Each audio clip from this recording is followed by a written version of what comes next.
Good morning, everyone, and welcome to the California ISO Price Formation Enhancement Straw Proposal for Scarcity Pricing. My name is Brenda Marquez. On behalf of the California ISO Stakeholder Affairs Group, we welcome you to this meeting today. As a reminder, this call is recorded for informational and convenience purposes only. Any related transcription should not be reprinted without the ISO's permission. This meeting is also structured to stimulate dialogue and engage different perspectives, so we encourage both comments in the verbal and chat. We encourage comments to be professional and respectful for both our audience and panelists, and also please refrain from repeating anything that was previously said, as we want to manage our effective time for the next 3 hours. Instruction on raising your hand: make sure you use the raise hand icon located at the bottom of your screen. If you're dialed in through your mobile device, use the phone pad to press *3 and you'll be added to our question queue. During this call, Stacy, our event producer, will add that entire transparency viewer where you can see all the members of the attendees that are logged into this conference call, so you will be able to see that. Also, the closed captioning is now available by the CC located on the bottom left of your screen. Before stating a question on the verbal queue or even the chat, please be sure to state your full name and affiliation so we know who's speaking. And if you have a question, feel free to send it to all panelists. We'll be monitoring that with myself and Stacy. As a reminder, we are currently in the Stakeholder Policy Initiative stakeholder process of the proposal development phase. We have posted the straw proposal, and that now is leading us to the next few steps within the proposal development phase. Our team will be discussing the next steps in our timeline later on, but most likely we just want to remind folks that we have a commenting template that is available for yesterday's meeting and today's call. And then we'll cover that also the next steps at the end of the call. And at this time, I can go ahead and I want to introduce James Fredericks, who is our lead policy developer, and Daniel Johnson, who's also with us, our manager of policy development, who are here as panelists as well. I'll go ahead and let James take it away. Thank you. All right, thank you, Brenda. Let's move to the next slide. Okay, welcome back, everyone. So a quick look at our meeting objectives today. We're here to discuss the price formation enhancement straw proposal that was published on August 22nd, 2025. Today in particular, we'll be talking about the scarcity pricing elements of the proposal. If you were able to join us yesterday afternoon, we discussed the BAA level market power mitigation parts of the proposal. And if you missed that meeting, don't worry, we will have the YouTube link on our website when that becomes available in the next few days. So the primary objective of these meetings is basically for us to walk through the high-level concepts of the proposals and allow stakeholders the opportunity to ask clarifying questions and provide informal feedback that will help them draft high-quality written comments that will be due on Friday, September 19th. Okay, let's go to the next slide. A quick look at our agenda today.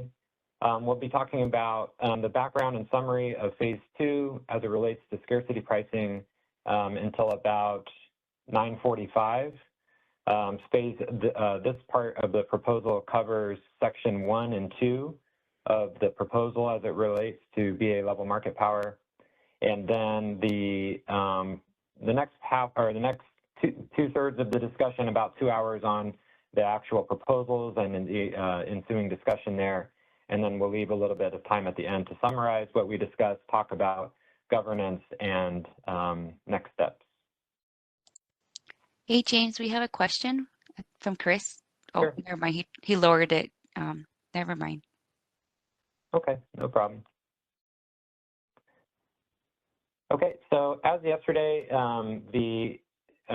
just a reminder that the Price Formation Enhancements Initiative has been ongoing for quite some time. There have already been 2 phases of working groups and, perhaps a dozen different scarcity pricing meetings. And so the straw proposal does summarize both the general background of scarcity pricing and also provides a summary of the discussions of stakeholder meetings that occurred under phase 2 of this initiative over the last several months. And so the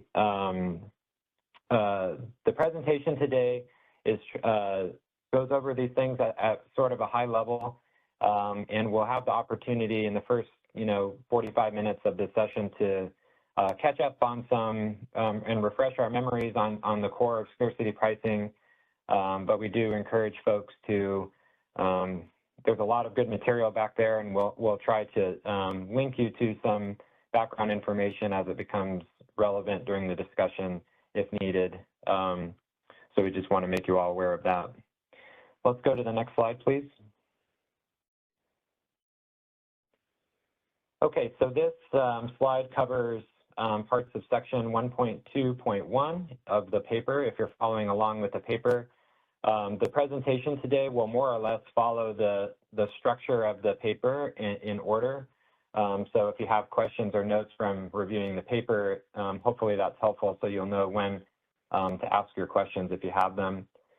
But section 1.2.1 provides some background and context around scarcity pricing, sort of at a not at a CAISO specific level, but more just explaining and summarizing the purpose of scarcity pricing, which we summarize in the box here in the bottom, that scarcity pricing's objective is to ensure reliability by accurately reflecting the real-time economic value of energy and reserves during periods of grid stress.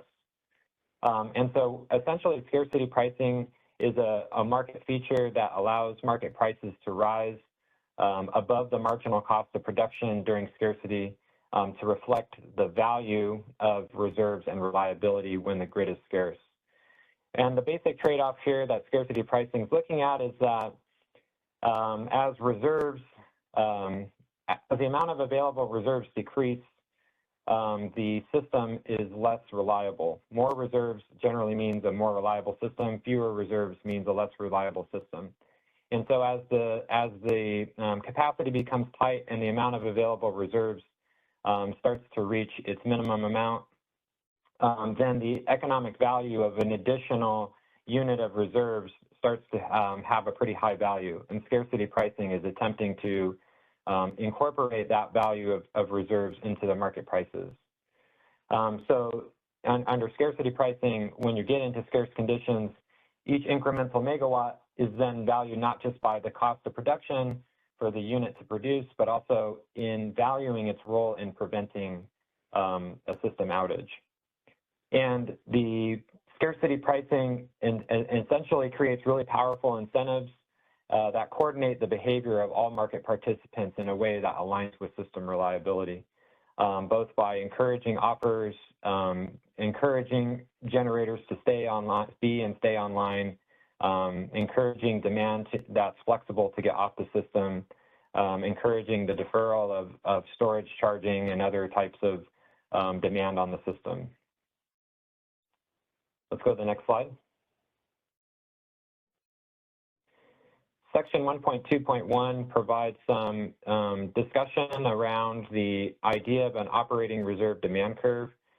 And the operating reserve demand curve discussion dates way back to the early 2010s when Bill Hogan and others were talking about the incremental value of reserves relates to the value of lost load times the loss of load probability at any given point.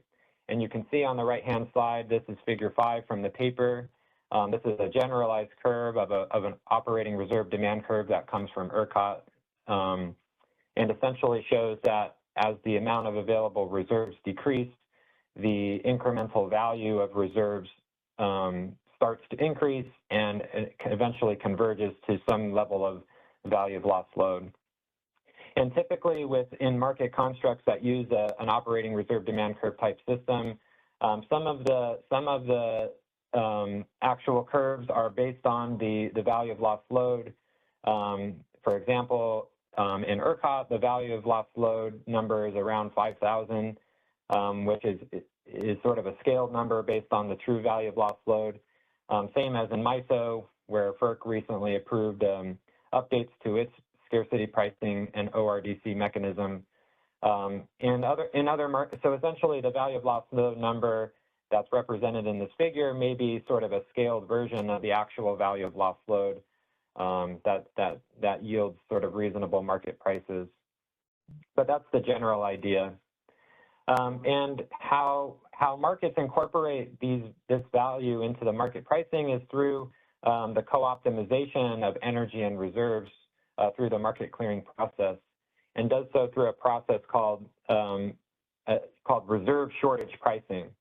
So reserve shortage pricing is essentially to say that because reserves and energy are co-optimized, that by implementing sort of a value of or a ORDC-like construct, where reserves, as they become more scarce, have higher value, the co-optimization of reserves and energy leads to higher operating reserve prices, and then through co-optimization, also higher energy prices from the opportunity cost of providing either of those services. And so a curve like this would represent the marginal economic value of reserves to the system, not necessarily their marginal economic cost. And so when capacity gets so tight that the market is not able to meet all of its demand requirements for the various commodities that it buys through the market, there has to be some way of rationing the amount of capacity to decide where the most value comes from in which commodities the market will procure, and it does so through this type of curve.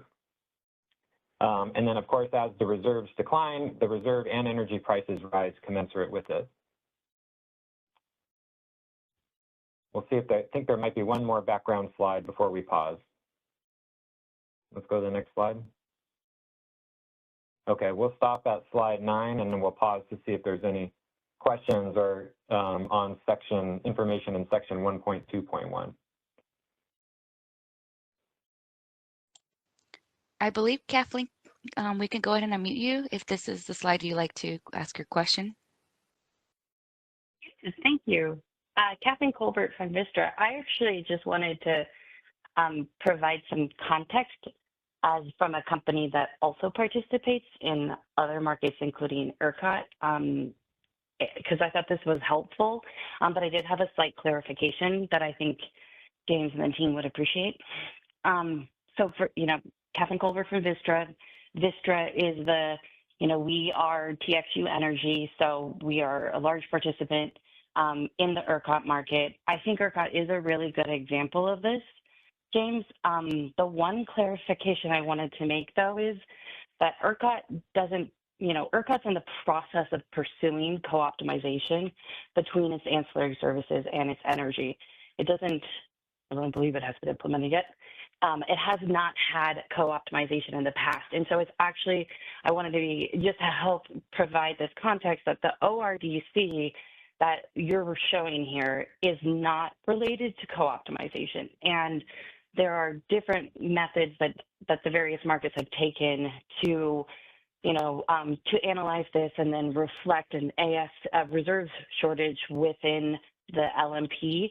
PJM has a slightly different approach, but just focusing on ERCOT, because that's one we're very familiar with, it is not related to co-optimization. In fact, it's really interesting that my policy peer for that market, his assumption was with co-optimization, they may not need to continue doing the ORDC pricing.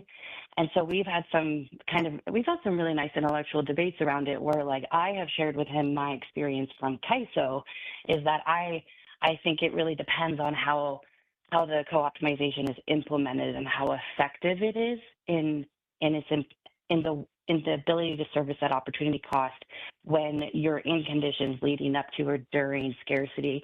And so, I know my Texas team is kind of considering the pros and cons and whether there will still be risks after co-optimization, but I wanted to be helped a little bit and share that it's actually not co-optimized. Their ORDC is something that is done because they don't have co-optimization. Yeah, thank you. That's a good clarifying point. Yeah. Yeah, happy to do that. So, happy to help with other market stuff where they rise up. Thanks. Yeah, thank you. Yeah, so in the ERCOT market, the I guess the scarcity pricing is sort of a exogenous from the market clearing process in the sense that they used, because they don't have yet co-optimized energy and reserves, the scarcity pricing is sort of calculated separately from the market clearing process and included in the LMPs as a sort of adder. And our understanding, which may not be up to date, but our understanding is that as ERCOT was moving towards co-optimized energy and reserves, that they would plan to implement or sort of incorporate their ORDC values into sort of a reserve shortage pricing scheme. And we're eager to see as what ends up happening with ERCOT in that regard.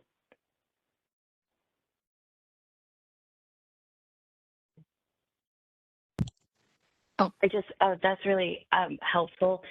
One other thing is that I would parse out there's like two pieces of pricing design in that market. As my understanding is we have the ORDC pricing, but there's a separate functionality that's been like heavily stakeholdered and debated. It's called the Reliability Deployment Price Adder, I believe, or Reliability Price Deployment, or something like that.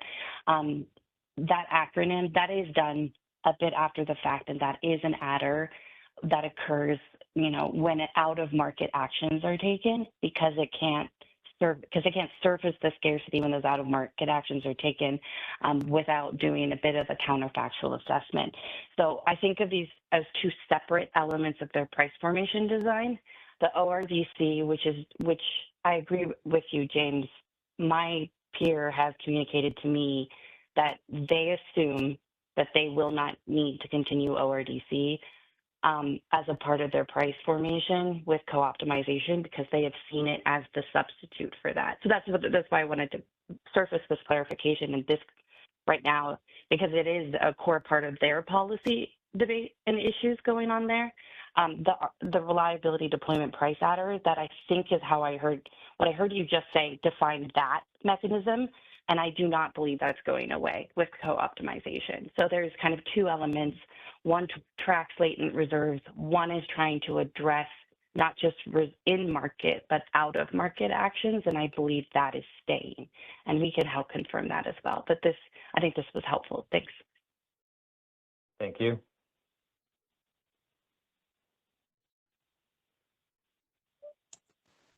Okay, James, there's any no other more clarifying? questions. Yep. Oh, no Okay, thanks, Brenda. questions. All right, wonderful. Let's move to the next section, slide 10.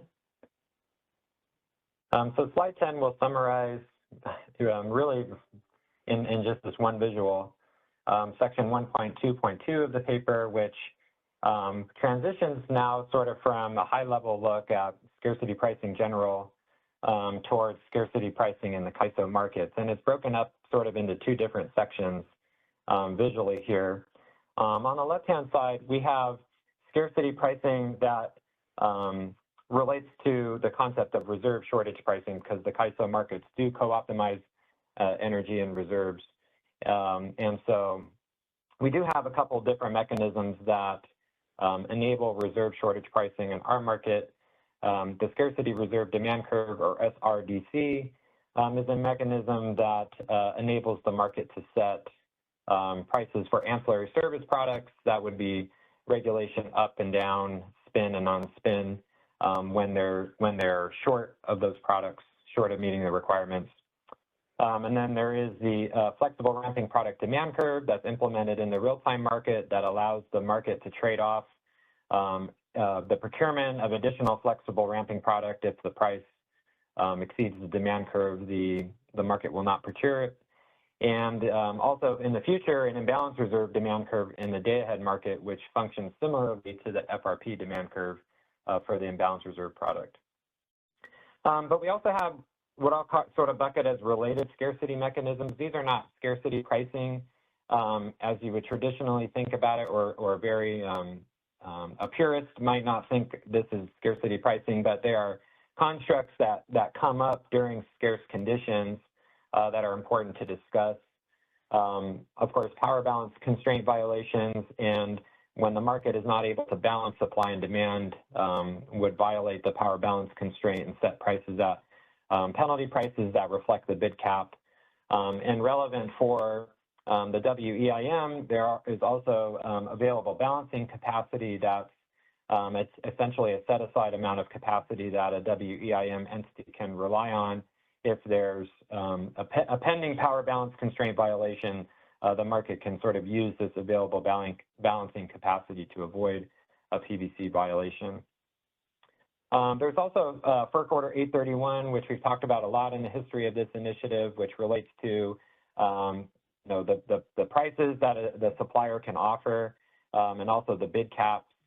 And in the CAISO market, also the scaling of penalty prices moves along with the bid caps as well. And then we have emergency pricing rules, which relates to things in the paper. We talk about things like RDRR. We talk about previous policy that we've had during armed load conditions, where we put energy bids that are released from when operators arm load into the bid stack at the bid cap, things of that nature. And then this note here in red, so, going through this presentations, we always catch a few things that maybe we left out of the straw proposal that we think would have been fair to include. But in the future iterations, we also would like to include things such as RSC failure rules and assistance energy transfers as another sort of related scarcity mechanism that may be familiar to market participants as well. That's not sort of traditional pure scarcity pricing, but definitely relates to conditions when things get scarce. So we will include in future iterations of this paper more information just to complete the set of concepts here.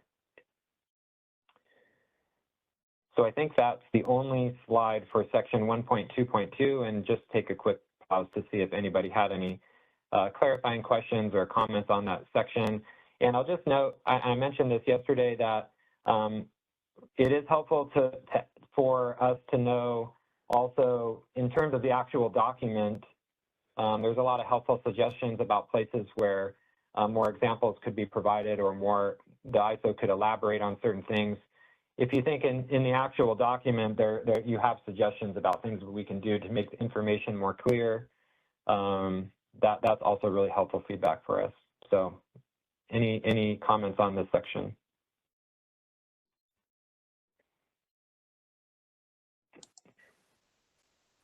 I don't see any questions, but for those folks who joined us earlier, just click the raise hand icon located on the bottom middle of your screen. Thank you.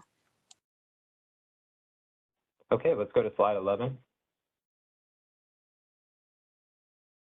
So slide 11 is also talking or referring to section 1.2.2 under the heading of WEC operating reserve rules. And we thought this information was really helpful to summarize why the CAISO scarcity pricing design does not look similarly to the Eastern markets. And it really, a lot of it comes down to the fact that the WEC, or Western Energy Coordinating Council, requires its BAs to carry contingency reserves to always cover their single largest contingency. And the CAISO does this by procuring 100% of its ancillary services in the day-ahead market and holds them fixed in the real-time market. The CAISO market, in the real-time market, can procure if the reserve requirements increase in real time, or if it needs to provide replacement capacity for reserves in real time, it can procure that. But generally speaking, the CAISO is trying to buy all of it in the day-ahead market and hold it fixed. And this in particular leads to some real fundamental design differences compared to some of the Eastern markets. So this table helps summarize it really quickly, that when the CAISO buys contingency, our operating reserves, the idea is that these operating reserves are fixed obligations, and they're only dispatched for energy during specific contingency events or emergencies. And emergencies might be, in EEA3 and other things like that when we're arming load. But in the Eastern markets, they allow their contingency reserves to be economically dispatched as energy when the prices are high enough. So the CAISO does not do that. And essentially the reason the CAISO does not do that is because of this WEC requirement. Another interesting difference here is that the Eastern ISO RTO markets also have deeper reserve stacks that they procure in the market. All of the Eastern markets have, with the exception, I believe, of the SPP integrated marketplace, has 30-minute reserve products, which some might call replacement reserves. And so that's helpful for those markets essentially to have sort of a backup reserve for if they're dispatching their contingency reserves, they have this sort of replacement reserve that they're procuring to enable them to sort of meet their contingency requirements. And the CAISO market doesn't have a replacement reserve type product like that. And so that was part of the discussion in the working groups about part of the solution for implementing a broader scarcity pricing scheme is looking at our stack of reserve products and if those need to grow. So hopefully this section provided some good context for folks, and I'll pause quickly to see if there's any clarifying questions or comments on this particular section.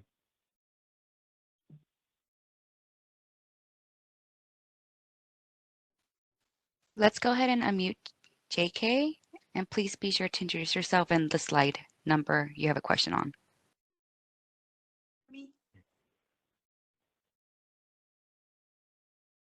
Can you hear me? Yes. All right. Yeah, thank you, James. I have a quick clarification question.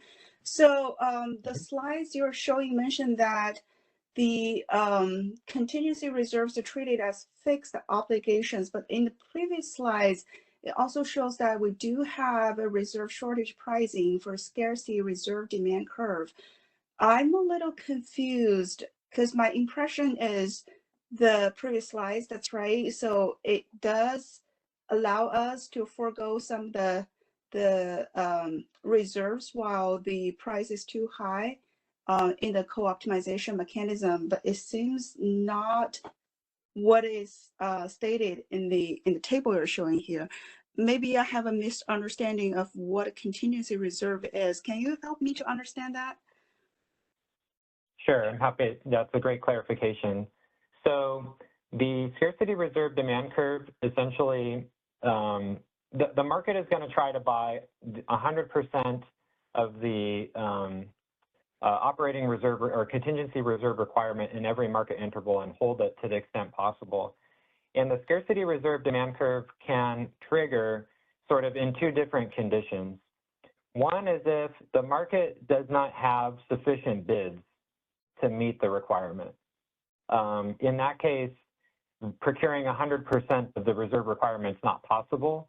And so the scarcity reserve demand curve would kick in essentially and set those prices at their corresponding penalties. So in that case, we're still trying, the market's still trying to buy all of the 100% of the requirement, but it's just not able to because there's not enough bids. And sometimes that happens. And then the other reason is that the way the penalty prices are set up in the real-time market, it's possible that the market can forego incremental procurement of AS if in doing so, it would otherwise violate the power balance constraint. And so if the market is in a position where let's just say it needs either 1 megawatt to satisfy the reserve requirement or 1 megawatt to meet the power balance constraint, it will meet the power balance constraint in that the penalty prices are set up that the market will procure for energy to meet the power balance constraint. But that would be like at the very, very, very, very tail end of the capacity need, right, that the market would have to make that trade-off. So in practical terms, the scarcity reserve demand curve doesn't really kick in unless there's an actual shortage of the contingency reserve products through bids, or the market is in such dire shape that, or conditions are in such dire shape that it's not, the option is either to buy energy or to buy reserves and not be able to meet your power balance. So in that case, under 99.99% of conditions, the market is procuring and holding those reserve obligations in the real-time market and really only using them if there's an emergency. For example, we'll talk about armed load today. The market can do that. And also, if there's an actual contingency event, which, Danny can help clarify what that might look like, but if there's an actual contingency event, the operators are allowed to release contingency reserves for energy to resolve that contingency event, which may not be the same as sort of a system capacity emergency. It might be a local issue, things like that. So a long answer, but I hope that helps clarify. Let me know if there's follow-up questions. Yeah, I'm still digesting. I think I'm still trying to wrap my mind around it. A quick question on that. So, is the trigger condition you described because of there is additional trigger condition on top of the demand curve, or because of the shape of the demand curve itself, the KISO defined? The trigger condition that could have the scarcity reserve demand curve trigger? Yeah. So what we'll have to do is sort of step back and think about it in terms of KISO has two market runs. It has a scheduling run and a pricing run. And in the scheduling run, the market is essentially running to see if it needs to violate any constraints or if it needs to violate any constraints or any self-schedules in order to solve the market, and passes that information into the pricing run. And so essentially, when the scarcity reserve demand curve will only trigger if the scheduling run says either I didn't have enough bids to be able to solve the AS requirement for this particular commodity, and so I have no choice but to essentially violate the requirement for that. And then it passes it to this pricing run, and the pricing run says, okay, in these conditions, I will price it according to the scarcity reserve demand curve values. The other thing that can happen is that the way the penalty prices are set up in the real-time market, that the scheduling run says, I have a choice between the market wants me to procure 100% of the contingency reserve requirement, and I need an additional megawatt to do that. But if I do that, then I will have to violate the power balance constraint. And the way the hierarchy of the penalty prices work out in the scheduling run is that the market would say, in that condition, I will violate the contingency reserve requirement instead of the power balance constraint. And then when it does so, it passes that information to the pricing run, and the pricing run sets the price, sets the reserve price at the SRDC level. So those are really the only two ways that the SRDC kicks in. Okay, yeah, I think my question got answered. Is more of the latter one is because of how the demand curve is defined, as it is kicked in when it says it has to violate a constraint to use the penalty price, and where it happens to be the shape of the demand curve. And I think the difference listed in your table is also because the shape of the different demand curves, that the Eastern market really has a longer tail. So it got triggered in the region that the contingent reserves can be economically dispatched.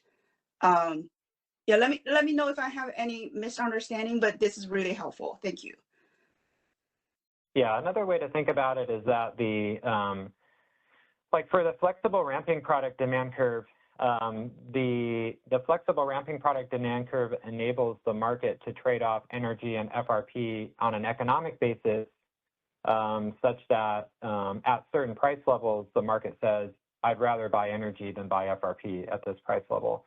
And for the scarcity reserve demand curve that applies to AS, that's not exactly the same thing, because the condition to trigger the scarcity reserve demand curve is really just I'm short. I have no other way of procuring this, and so that's the distinction we're trying to make. In the Eastern markets, it functions more like the way our FRP demand curve works, where they will dip below their minimum requirements and on an economic basis, meaning like if the price goes above X, I will not buy another unit of operating reserve.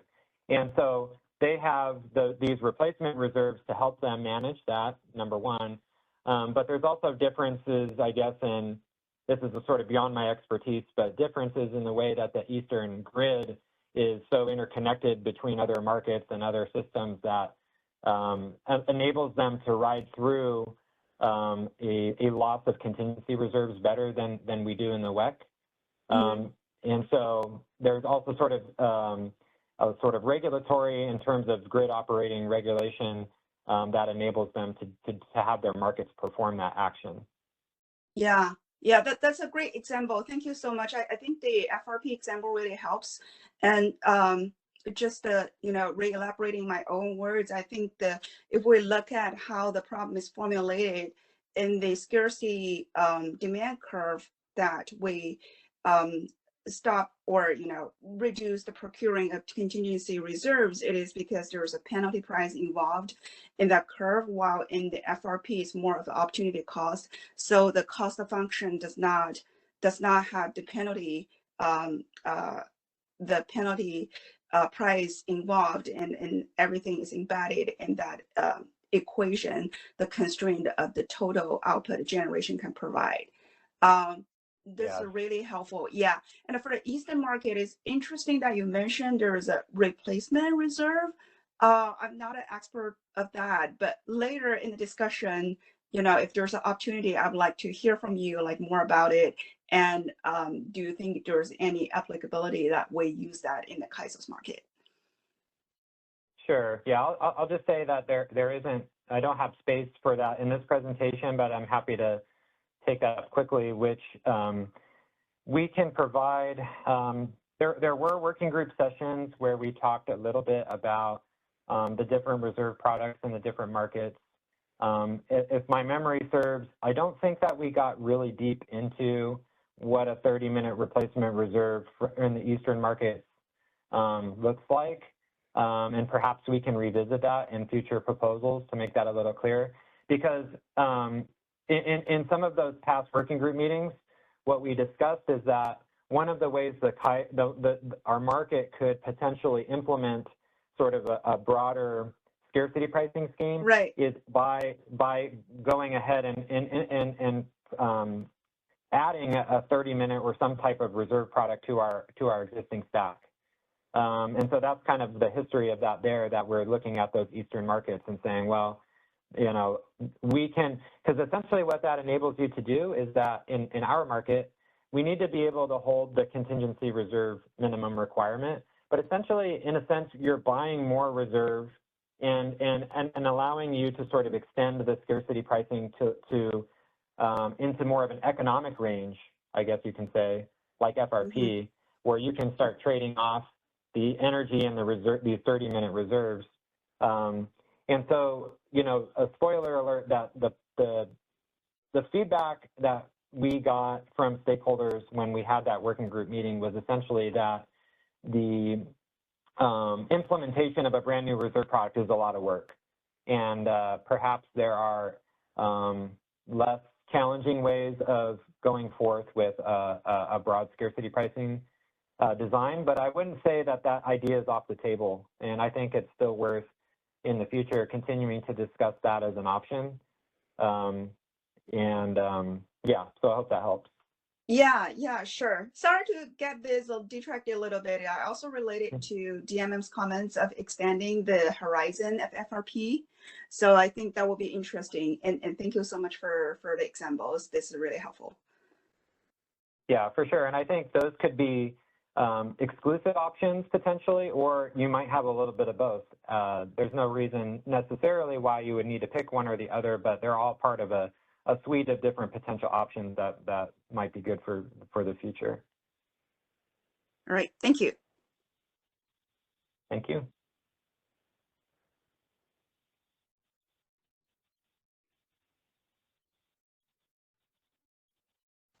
I think we do have Kathleen. Let's just double check if she has additional question.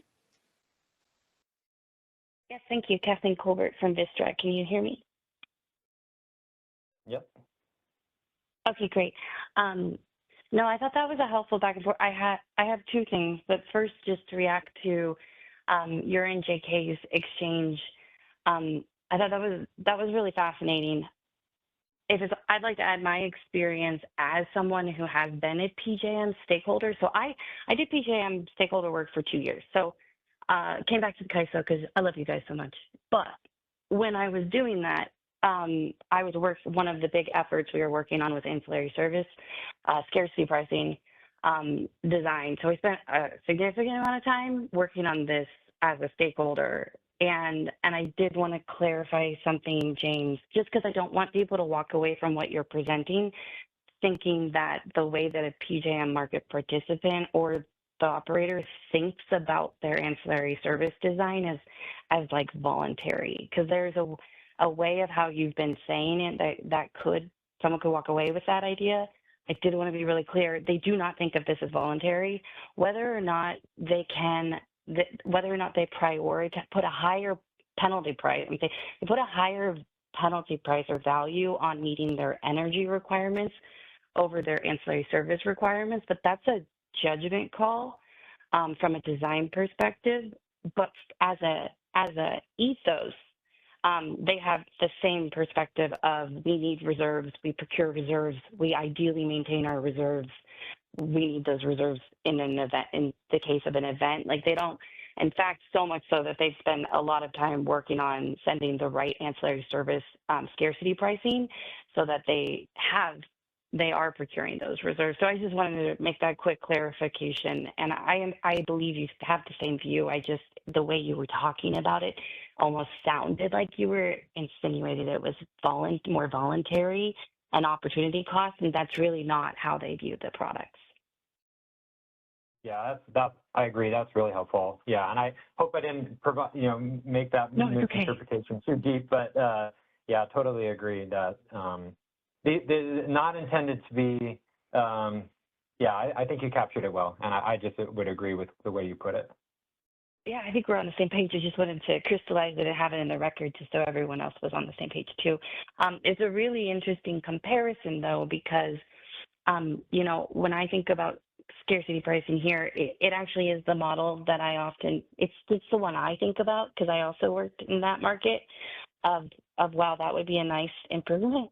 The other difference that I see is that they do determine their scarcity reserve separately from their energy pricing, kind of similarly to how we do. But what they do is they identify what's that AS reserve price, and they have nested requirements, so it can stack up in multiple. And think of it as like multiple of our penalty prices kind of compounding. If you're still so it's nested requirements, so they can stack. Once that price is set, they have what they call an adder, or I don't remember the exact name, but reserve adder goes on to the energy LMP. So it's not really calculated out of like a scheduling or pricing run, although it comes out of their pricing run, but it is added on to the energy price. So it's a unique choice. Again, every market makes their own choices, right, James? But like it's the choice that they've made that when an AS when we are short on AS, they want that shortage to show up in their energy price. That's their philosophy, so that's their design choice. And it's just one that I do think about in the context of these conversations, and I think that's our policy debate here, right? Yeah, that's very, very very helpful. The other question, Mm-hmm. I had a quick confirmation. You mentioned arming load. That was the other. I did notice it wasn't on this slide, but you said you were going to talk about that later. Is that right?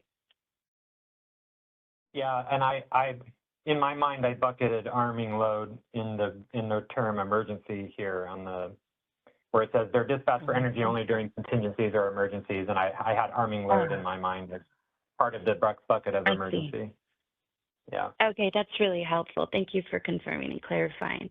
I think that just to have, and also my question was, why are you walking us through this information? I assume it's because you're trying to build us towards the question of whether or not we should have a more robust scarcity pricing design. And I just wanted to remind everyone and you that in the MSC's opinion on summer 2021 readiness, this exact sentence is in there that it would be preferable to have a scarcity pricing design. that occurs at the time the CAISO would be taking an action like arming load. So I think that's also important to recall and remind ourselves that we've had that recommendation. Thank you. Thank you. The next person in queue is Rick. Rick, go ahead and please introduce yourself and your company.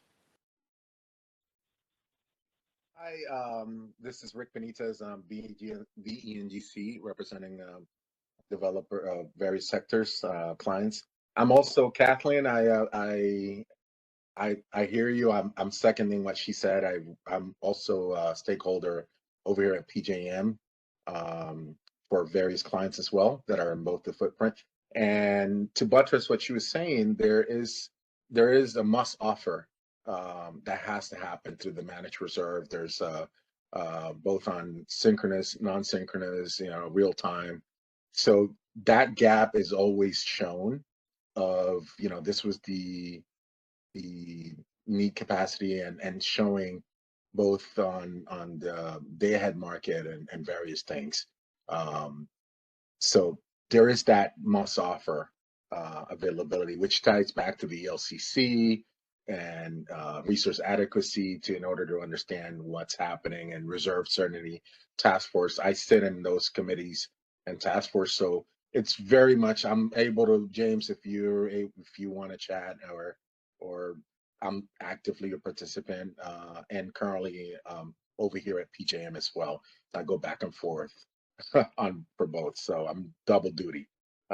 Kathleen and I always sit in your fellow Eric Heinley from Vistra is one of the folks that I sit over. So Kathleen, I totally get it. And just remind folks that there's a couple of ways that they slice it, and there's penalties involved for not offering and reaching those your certifications. So keep that in mind as well as we're developing that here. I'm sure Kathleen will probably expand on that as well if asked. So thanks, Kathleen. I really appreciate you bringing that up. Thank you. All right, thank you both. Okay, let's move now to the next section, slide 12. And just a time check, I'd like to try to finish this slide by, or this set of slides by 10 o'clock, and I'm not gonna stop the questions, but we'll have time, we should have time at the end if things go smoothly to come back to this section if needed, but I wanna make sure we have enough time to discuss the proposals too. So this section, this figure sort of summarizes section 1.2.3 of the paper, which has a lot of different problem statements and, discusses in some detail limitations of the CAISO scarcity pricing design as discussed in the working group, some various options for overcoming those limitations. We did discuss in the working group sort of a primary theme that came out is that wherever possible, there was desire from the working group that scarcity pricing enhancements apply symmetrically to BAs in the WEIM, including the CAISO. And so that desire to do that also shapes some of our recommendations in the straw proposal as well, and will continue to do so going forward. But these are the four sort of main problem statements as discussed here.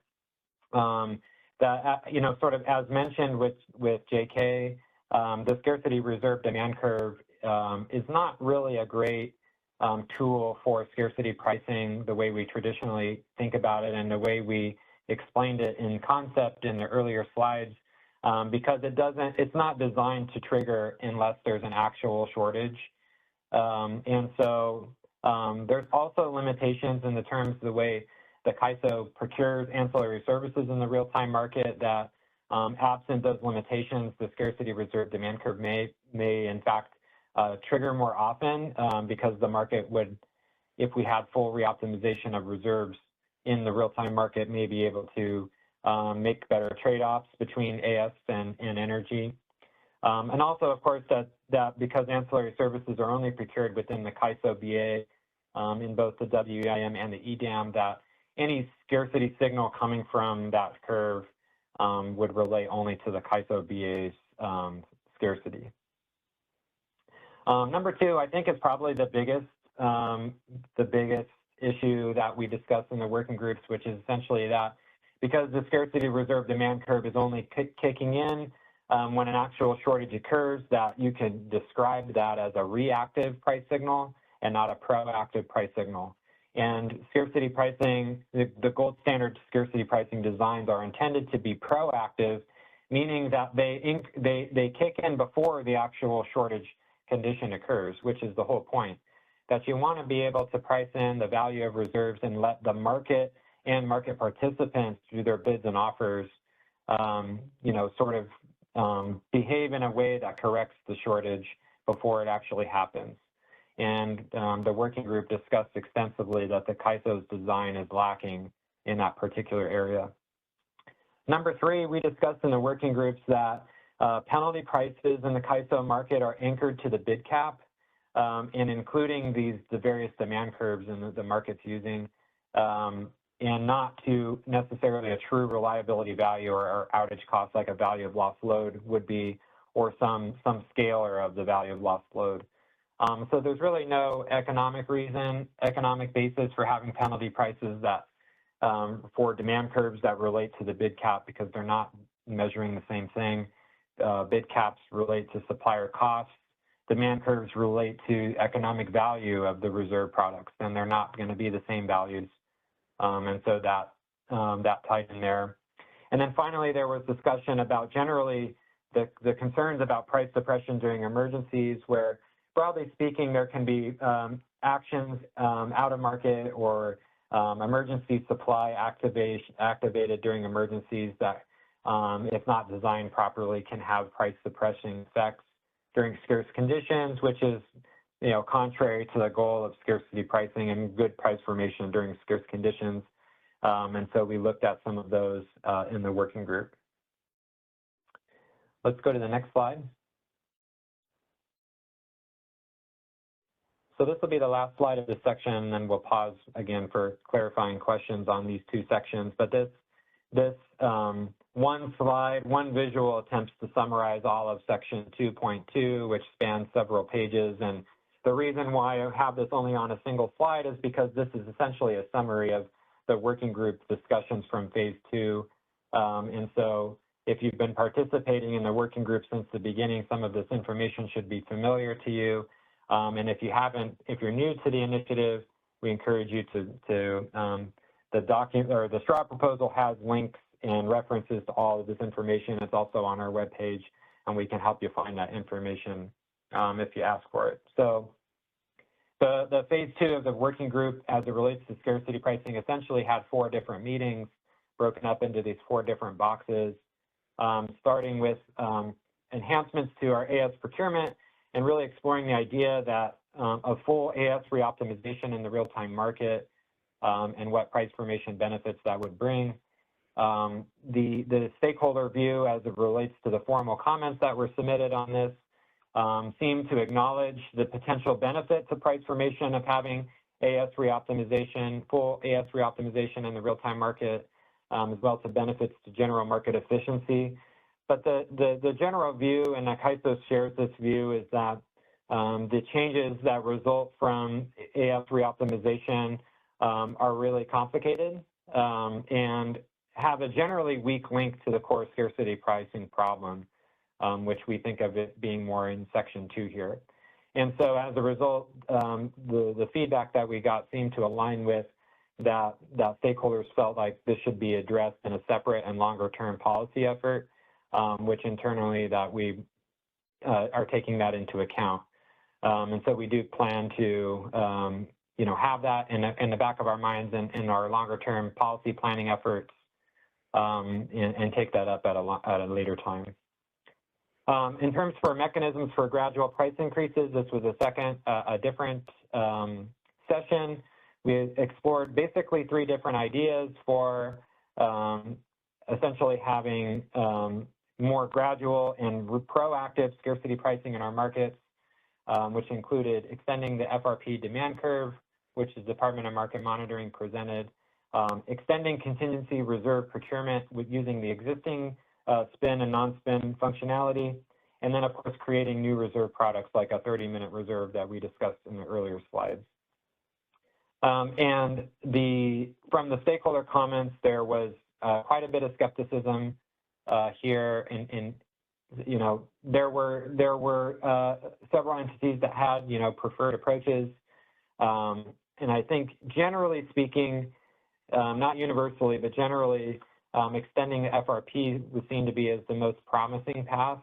But there was acknowledgement it requires significant analysis and raised concerns about regional applications. And what I mean specifically about that is that the flexible ramping product is part of the real-time resource sufficiency evaluation, and how does extending the flexible ramping product curve change the existing RSE requirements in real time.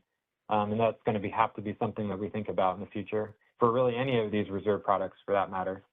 There was pretty strong reservation about extending the contingency reserve procurement because that applies only in the CAISO BA, and it violates the principle that we're trying to, as best we can, find a design that's symmetric across the market footprint.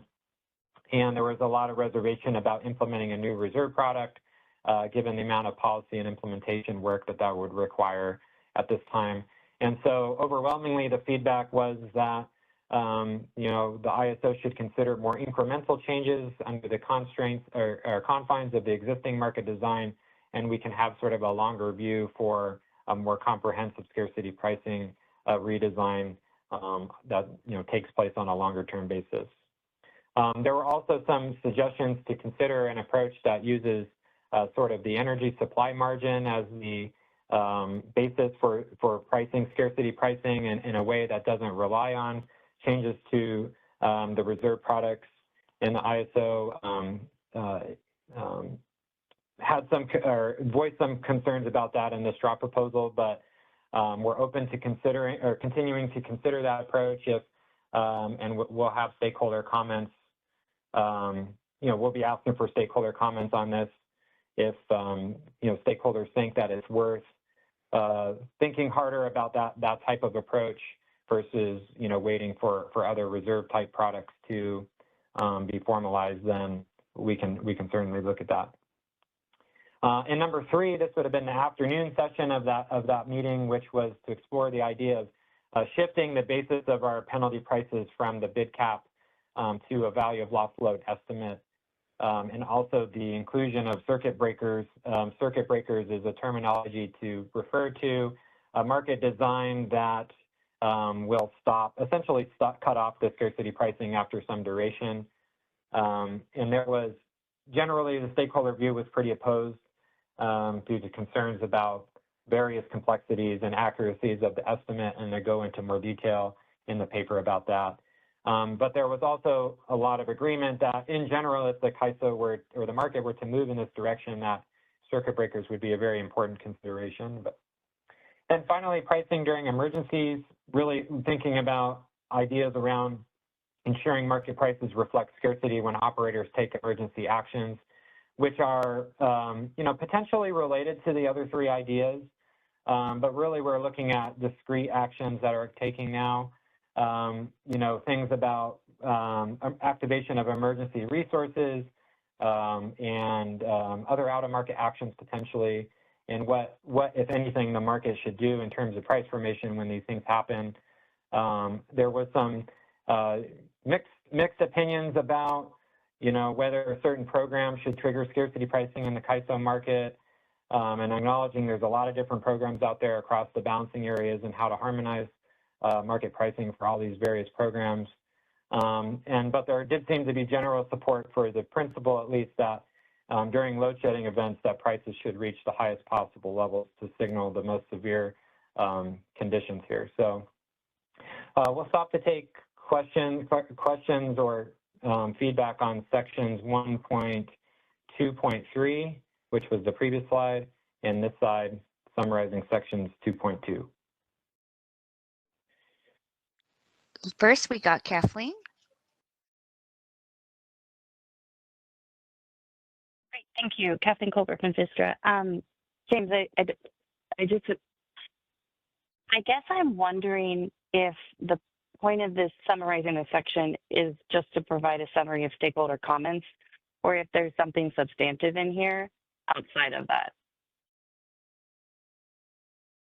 I think that it helps to contextualize the upcoming proposals that we'll discuss, and sort of the history of these discussions helps provide that context. Okay, no, that's helpful. I just was, I keep looking for the why behind some of this stuff you're sharing, so that's helpful. Before, I guess, to provide my own context, I just want to make sure that we're being mindful of the fact that, stakeholders have varying opinions.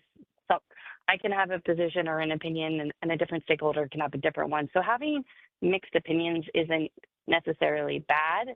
In fact, I used to have a manager who said if everyone was unhappy, then you probably have done the policy of the market design just right. And there's some truth to that sometimes. But so I just want to be mindful of the fact that, like, at the end of the day, like, you have an obligation to design a market that's well functioning, that appropriately determines pricing for the products that you are in fact procuring for. And as long as that is the CAISO's position, is that what you are taking all the stakeholder feedback and you've internalized it, but you're going to make a recommendation for proposals that are going to best support our reliability and best produce the most efficient pricing, I think I'm fine with that. I just want to make sure that you're being principled. Yeah, it's a tough balance, and I'll put it in optimization terms because this is the first thing that comes to mind. But I would say that our general view is that we're trying to maximize the incorporation of stakeholder feedback, including not just specifically on the design, but also on the general trajectory of the initiatives, while also, subject to the constraint we're meeting our core objectives as the market operator, as you mentioned. And so we do, we are obviously not going to sort of just blindly follow the most popular path, but at the same time, we're, also trying as best we can to incorporate the general sentiment of the working group and the stakeholder view as best we can in the direction of where we go. Yeah, no, that makes sense. I feel like we tend to get lost in policy debates sometimes on these calls, but this particular issue and the priorities that, like, I'll say my company has, they arise from very specific operational concerns, right? So these aren't theoretical concerns. Like, on a specific day, we have seen the market operate under these conditions in a way that the pricing that has come out of it does not make sense, right? And so when you have pricing coming out of a market that isn't consistent with the operations at that time, that's not really that's not a concern that I think that we can turn a blind eye to. And I hope I can be confident CAISO shares that philosophy. So just wanted the clarity there. I also want to remind, I also really don't think it's voluntary, because when we, especially harkening back to summer readiness 2021, those opinions, it's been 4 years. So when I see an MSC opinion saying it'd be preferable to have scarcity pricing that addresses these types of concerns in 2021, and we're now in 2025, I also hope I can be incredibly confident that the proposals that we will eventually see will sufficiently do that.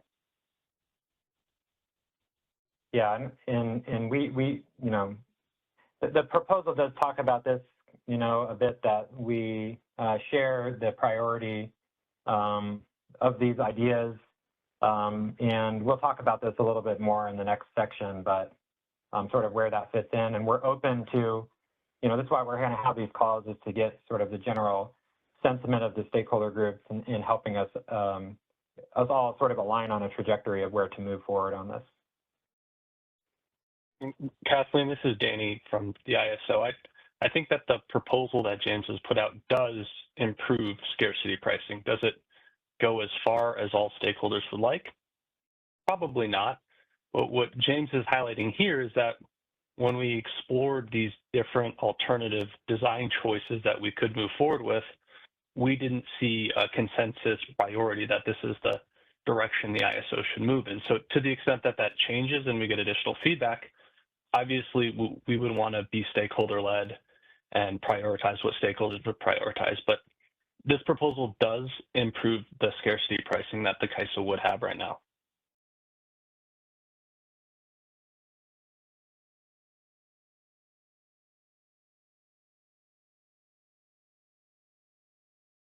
I just want to go ahead and unmute Kathleen just in case she has a follow-up on that. No, I appreciate the feedback, and I appreciate Danny. I hear you, and I appreciate that.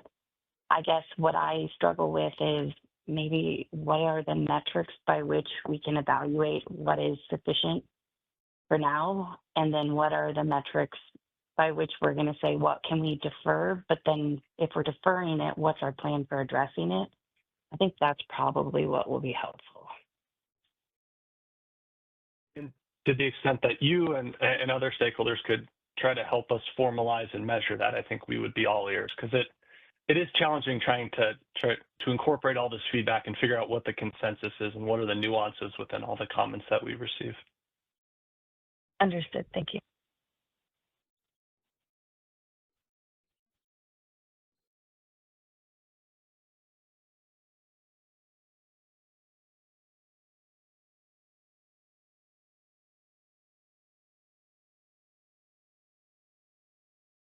Next, we have Dawn. Let's go ahead and unmute Dawn. Trethway from the California Energy Storage Alliance. And I wanted to, I agree with Kathleen, you know, the need for prices to gradually increase as you reach shortages has been something that the MSC highlighted in 2021, but it's all the way back in like 2018. And, you know, we're continuing to discuss it. And it really is a pretty big shortcoming of the current CAISO design, that it doesn't have a proper mechanism to reflect energy shortages. You know, FRP is really looking at ramp shortages, and you know the scarcity reserve demand curve is looking at AS scarcity. So we don't have that a really good energy mechanism to allow those prices to gradually rise above the marginal cost, so that we incent any supply that's available that hasn't shown itself to the EDM footprint to start showing itself to the EDM footprint, so that we can allow the market to get out of a scarcity condition. And so I'm a little surprised that if we agree that the key problem statement is that energy prices aren't rising gradually beforehand, that we would then have sort of general skepticism that any of the ways that you approach an operating reserve demand curve, or call it, maybe we need to call it something else, but there is some mechanism by which you need to measure in the optimization when you're getting tight, and then you use that to trigger. And so you could use extending the flexible ramping product. I think the DMM has argued for a long time they'd like to see an hourly uncertainty product. So that's an opportunity to kill two birds with one stone. But then why would we say we don't want to do that? Because it would be included in the resource efficiency evaluation. Why has that assumption been made? What if we're using that as a mechanism to ensure that we get an appropriate operating reserve demand curve? Why do we need it in the resource efficiency evaluation? So that seems to be like someone created a hurdle that doesn't even need to exist. It's the same thing about whether you come up with a 30-minute reserve product or you come up with latent reserves. They're all doing the same thing. It's some ability to measure when you're getting tight so that you can start to trigger that demand, the operating reserve demand curve, or basically it's the energy availability demand curve that you say, look, we don't have as much as we need, and we're going to start paying everybody that's offering above the marginal cost. And again, it's to incentivize people to make all their available supply available to the market. I mean, I would argue scarcity pricing should incentivize EDM and EIM balancing authority areas from not putting supply in available balancing capacity. You have to have a strong scarcity pricing design because we don't have a must offer obligation. That's how you get people to voluntarily bring supply. So I guess that's more of a commentary, but this has been a long problem, and that a shortcoming of the KYSO design, and just a little disappointing that we aren't able to make more progress in terms of actually coming up with a proposal that addresses that specific shortfall of the KYSO design. Thanks. Yeah, thanks, Don. And I want to address one specific part of your comment, which I actually, now that you're pointing it out, I regret using the term general skepticism here in the slide, because recalling back, I think that actually the working group did rally around this idea quite strongly, that exactly what you're saying, that it is a shortcoming of the ISO markets not to have something like this in there. And so in that case, I would remove the term general skepticism and apply those, I guess, more specifically to the fact that there didn't seem to be sort of a rallying around a specific idea that came out of that working group. Understanding your comment that really they're all intending to do the same thing, we just have to figure out which path makes most sense.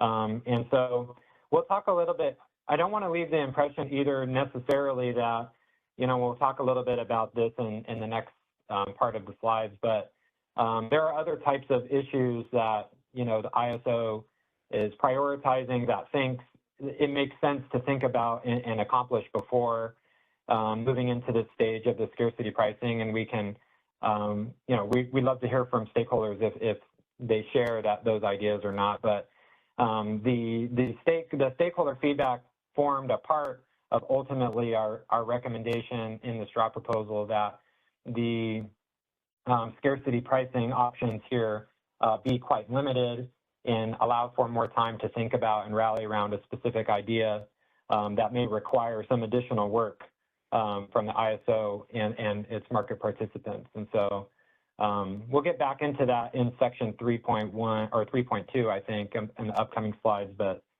just wanted to mention that.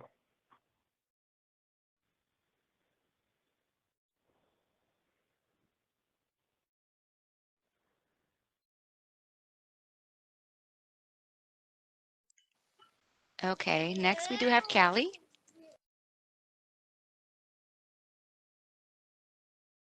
PTF. I'll be pretty brief because Kathleen and Don both hit on all the points I was planning on hitting on as well. I might go a little bit further than Don. I'm not a little disappointed. I'm extremely disappointed that the KYSO does not have within this policy proposal today this mechanism to allow prices to gradually increase as we start nearing scarcity conditions. Obviously, this came out of the KYSO committed to doing this out of the 2020 blackouts. It became a huge known issue with the KYSO market. It has reliability implications, and the KYSO originally actually had this plan to be implemented 2 years ago, and we're still not even talking about it. And I think this actually should be the highest priority of this policy effort. And I do appreciate, Danny, you mentioned, there are some changes that the KYSO is proposing, and I'm not dismissing those, but I consider those really low-hanging fruit compared to this a mechanism to allow these prices to increase as we near scarcity conditions. So I thought I heard you say, though, that you are open to talking about another mechanism that was brought up in the working group phase, and we were one of the stakeholders that suggested looking at an energy supply margin type of an ORDC, because I think while we full-heartedly support making sure FRP is running and functioning as intended, I don't think that's going to actually go far enough to allow prices to increase in both the day ahead and the real-time market like a robust scarcity pricing design should.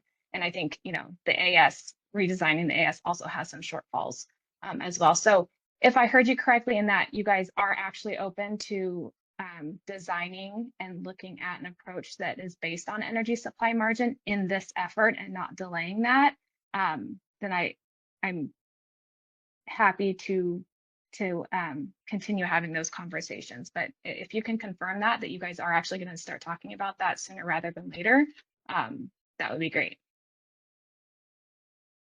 Sure. First, I appreciate the feedback. We're going to get into the answers to those questions more in the upcoming slides.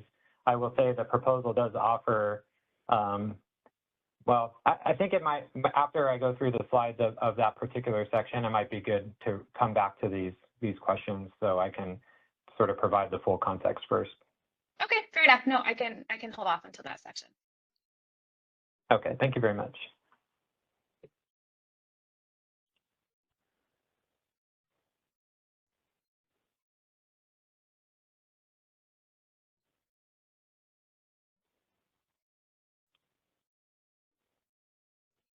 Any other questions in the queue? No more questions. Thank you. Okay, let's move to the next slide. So we're shifting now towards from sort of background and context and reviewing the phase 2 working group discussions now towards the actual proposals and the ensuing discussion.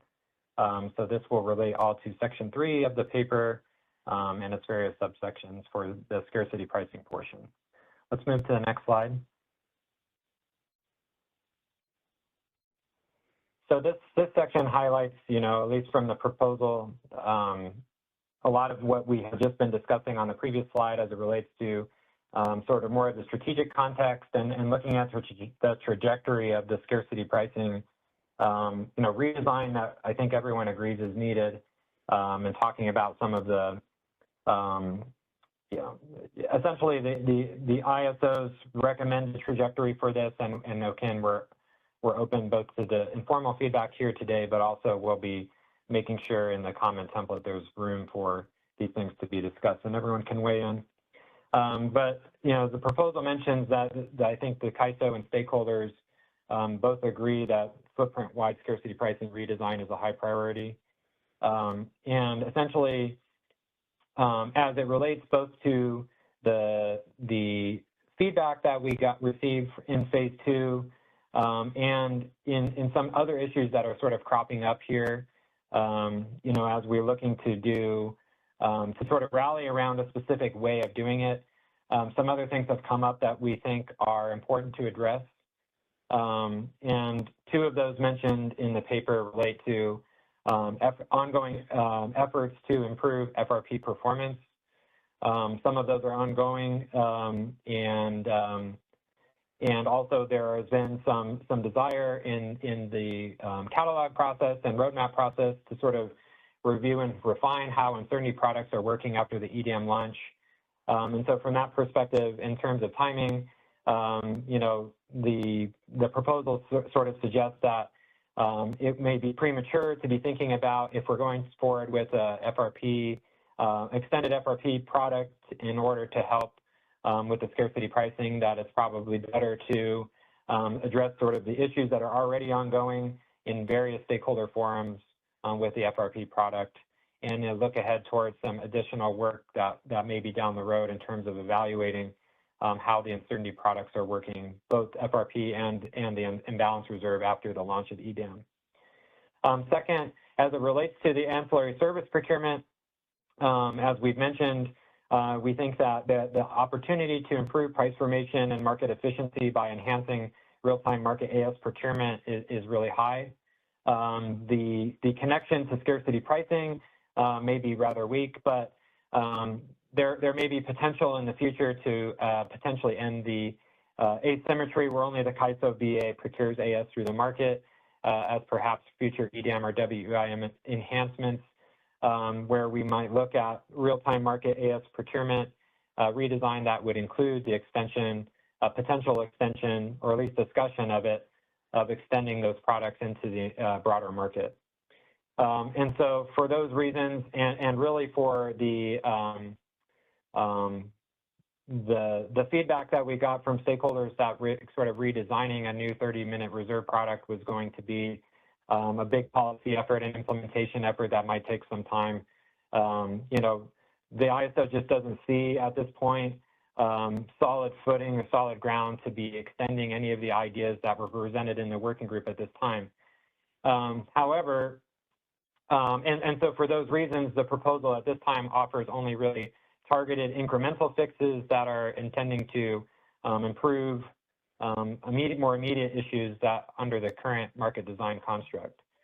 But we're recognizing that some stakeholders did suggest an energy supply margin approach that seems to avoid the reliance on specific reserve enhancements like stated above, and avoid potentially the introduction of a new reserve product.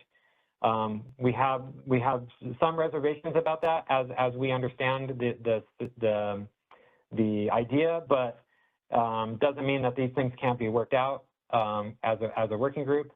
And so the proposal states that the ISO is open to continuing to think about whether that sort of approach makes sense. But we want to keep, and we want to hear stakeholders' feedback on that.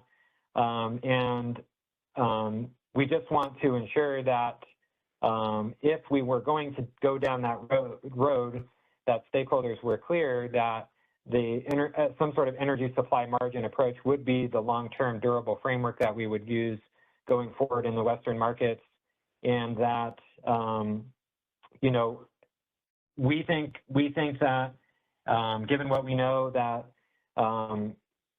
developing having a long-term vision of developing a scarcity pricing framework that's based on reserve shortage pricing principles and ORDC principles that have been established for a long time and are present in a lot of markets already, is the best long-term path forward.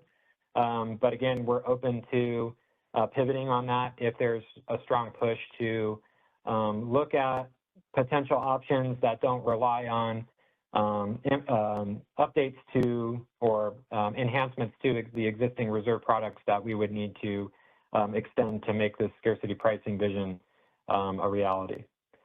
So I'll pause there. That section covered through the top of section 3.2 under the header strategic context for scarcity pricing enhancements, and I'm happy to pause for any feedback or clarifying questions. We do have Callie Wells. Let's go ahead and unmute her. Hi, it's Callie Wells, WPTF. I'm assuming this was a slide that you wanted me to hold off my previous comments until. Okay. Yeah.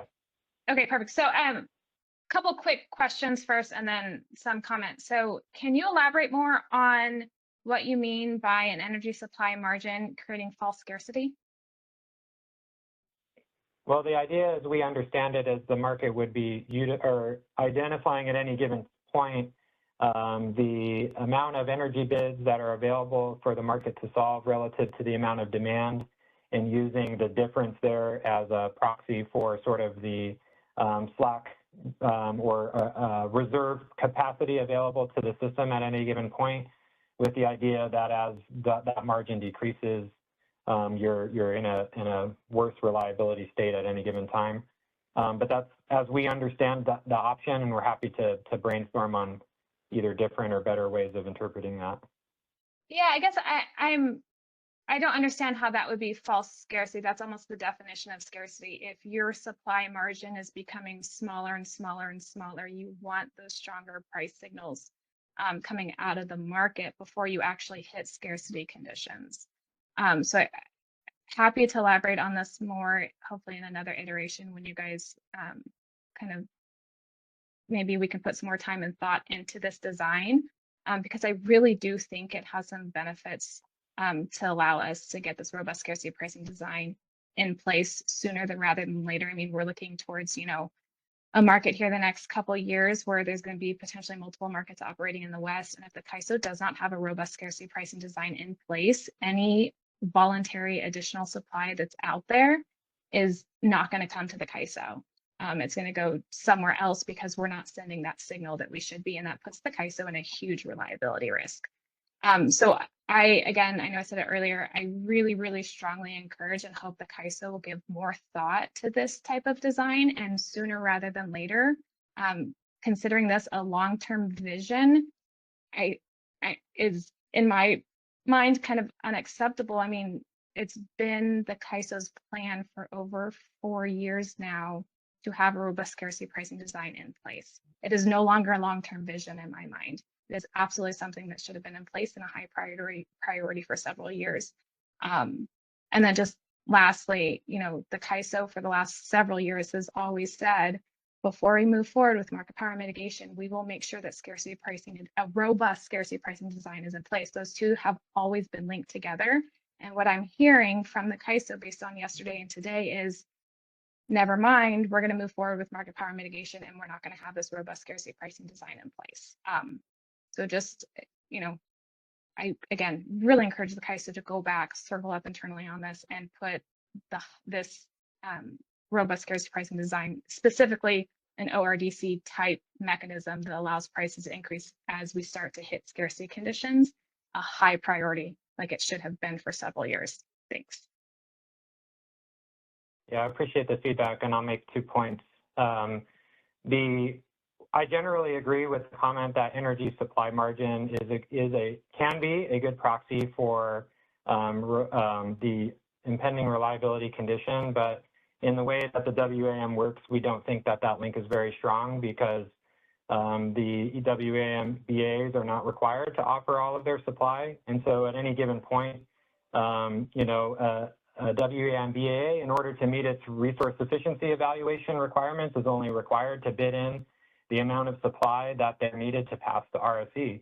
And so if the demand of that BAA is the reference relative to the amount of bids, our concern is that absent of sort of a must-offer obligation scheme, that an energy supply margin is essentially not a good proxy absent must-offer obligations for what the scarcity condition of any WAM BAA would be at any given time. For CAISO, that's not a concern because the RA requirements require must-offer obligations. And so if there are ways of working around that or potentially considering must-offer obligations for WAM entities, it becomes, in our minds, a better proxy for the reliability condition of any given BAA. But we would need to, that would be something we would need to all think about. And the second point is that we agree that the formation of a scarcity pricing redesign is a very high priority. Insofar as we need to hear feedback about if, you know, stakeholders say we want this to be prioritized, we also need to hear whether or not the stakeholder community agrees with the ISO's sort of cadence of these design efforts, whether or not, for example, the implementation of a scarcity pricing redesign based on FRP depends on working out ongoing issues with FRP as it relates to what constraints to enforce. That's an ongoing issue. Things are related in the storage initiative and other things, and other calls from within the roadmap and catalog about the ISO evaluating the uncertainty products, including the imbalance reserve product and its demand curve and other things. And it just seems to us that those sort of foundational elements might be better served as being fixed before we would rely on the FRP product for more scarcity pricing. And similarly for AS, I don't think the AS enhancements or extending the spin and non-spin procurement curve is a top contender for the scarcity pricing design. But in any case, if that's the route we were to go, it seems to us better to work on the core foundation of AS procurement in the market and before we would think about using that as a scarcity pricing redesign. So I guess to summarize, like the reason why we bring up the energy supply margin as an option here is that we think that if there is a lot of stakeholder desire to make this a super high priority, that in the interim, it seems like the best option in terms of being able to work on it immediately because it doesn't necessarily depend on these other types of improvements. That being said, if stakeholders disagree with the ISO that we need to be working on these other things before using them as the foundation for a scarcity pricing redesign, then we can reconsider that. But I just bring this up because we need to hear specific feedback about how the ISO is sort of staging and prioritizing these things so that we know sort of the best trajectory to move forward. Yeah, and I appreciate all that. I think you have heard from stakeholders. The CAISO has even said, the MSC has even said 4 years ago, this is a high priority item. That has not changed. So that is why it should remain to be a high priority item. And I agree with you. I think there are some issues with relying on FRP and AS as a foundation for a robust scarcity pricing design for several reasons. But that doesn't mean I don't think we should improve those. I think there are some things in both of those products that definitely could be enhanced, but that's why we continue to go back to this energy supply margin. It is the only design that's both in the day ahead and in the real-time market, and that will consistently provide those scarcity pricing signals that we have all been asking for 4 years.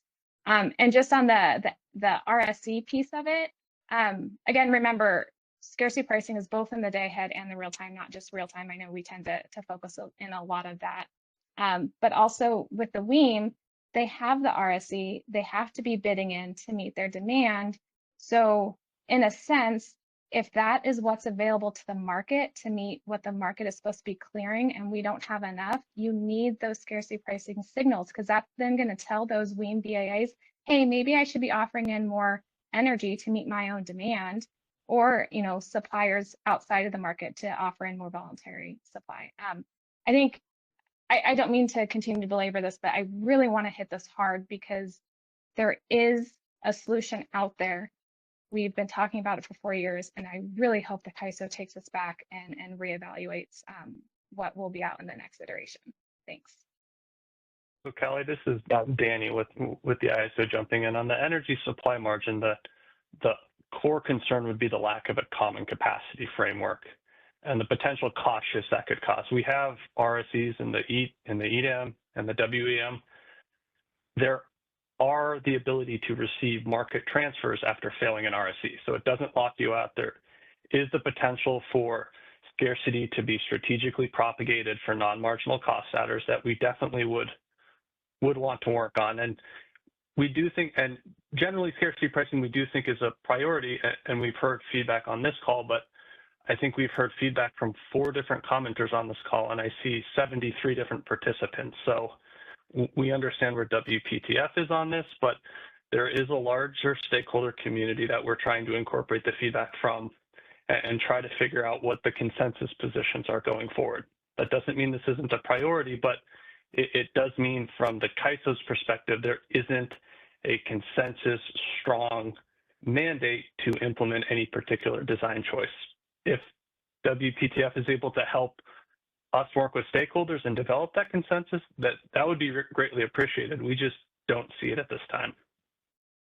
Yeah, happy to do that, because that was kind of our hope when we threw out that idea in the working group phase, that you guys would pick this up and we would have more time to talk about that design. And just what I really caution the CAISO against kind of mixing capacity market principles with energy market, right? We need those price signals out of the energy market based on what was offered into the market at that time. But I've taken up a lot of airtime. I will defer this, and hopefully we can continue these conversations. Thanks.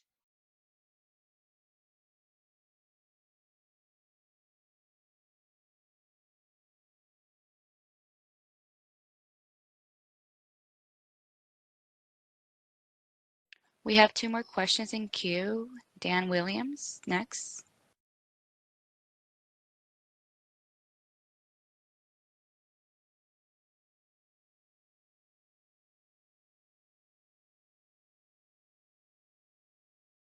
Hey, James. Dan Williams from the Energy Authority. So I will not belabor things as well or get a piling on penalty. But I think where Danny left off there was a really good point that, yes, there are 70 some more stakeholders on the call here.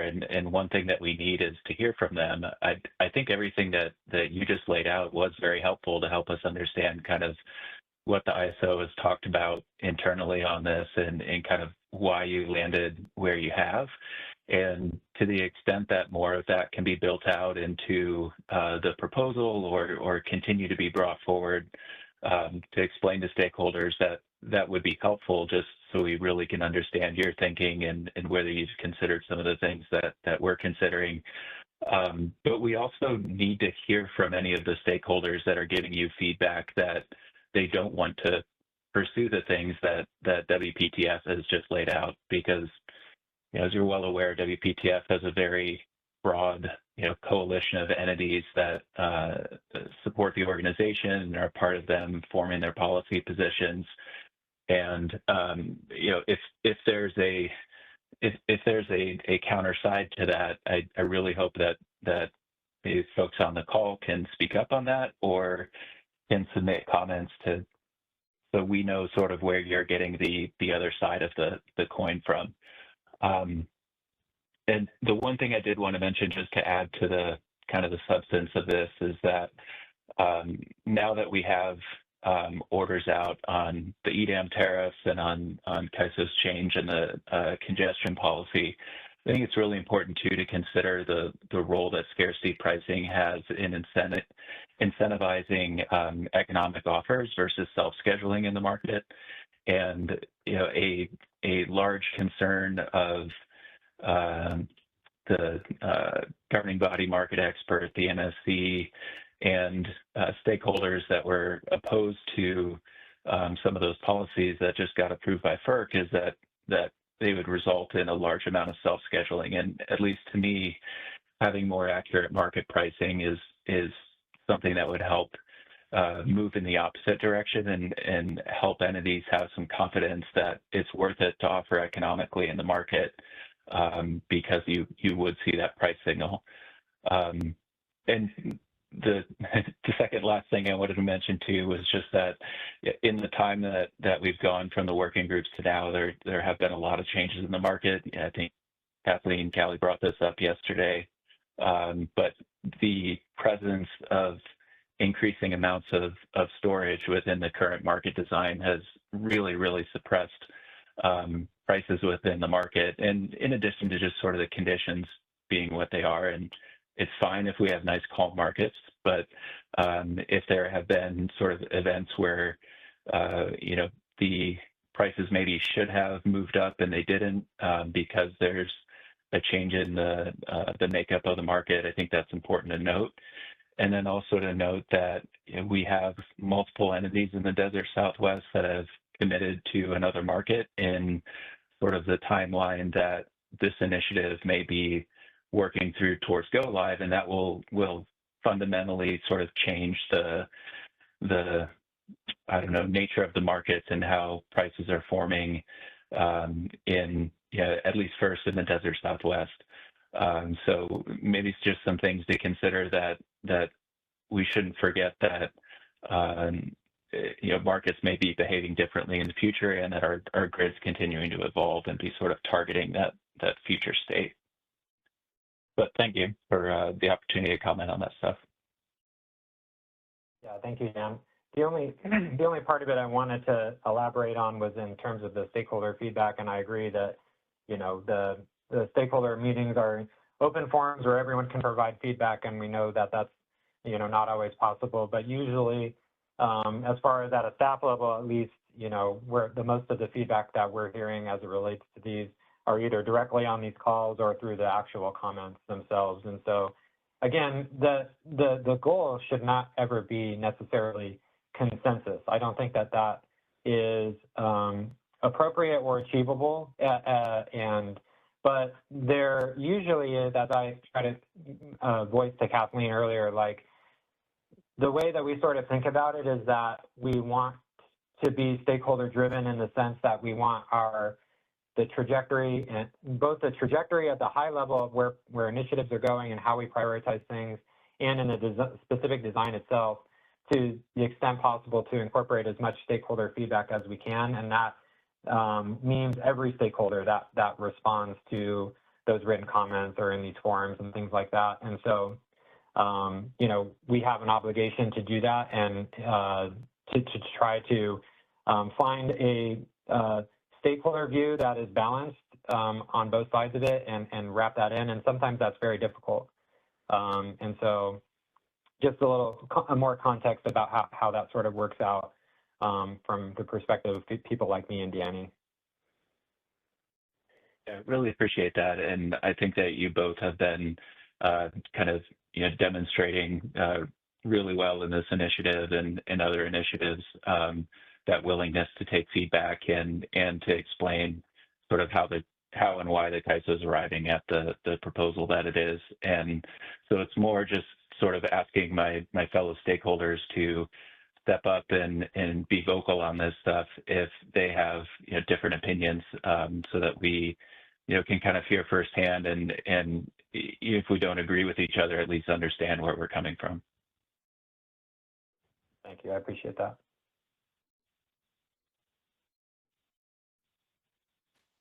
Next, we have Robert. Please be sure to introduce yourself. Thank you. Hi, this is Robert Fisher with NV Energy. Can you confirm if you can hear me? Yes. Okay, wonderful. I'm just chiming in. I want to support what Dan and Callie were saying, and then a couple of my own comments. I feel like we've had, the working groups were amazing, and there was a lot of good knowledge aspects for it, but it went for a very long time. And to see this get punted to a future stakeholder was kind of a little disappointing. And so I just wanted to chime in and say that I agree that this should be a focal point. On a more technical aspect, the lasting solution depends on FRP performance. FRP is really not proven to be any kind of scarcity mechanism. It barely sets any prices, and it has, the way the design has worked is push it more towards a transmission aspect than it is a system shortage, and we're barely seeing any FRP prices that are more than $1, $5, $10.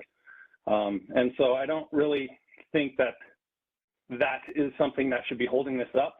Along with the AS procurement, you could call it FRP2, and it could be an upper scarcity product that could be used instead of being part of the RFC test. It could be a separate aspect. It could be, it could be any kind of upper component that would help with the scarcity, but is modeled similar to how the Eastern ISOs use their scarcity through AS. It doesn't have to necessarily be that AS. You could call it FRP, you could call it tree.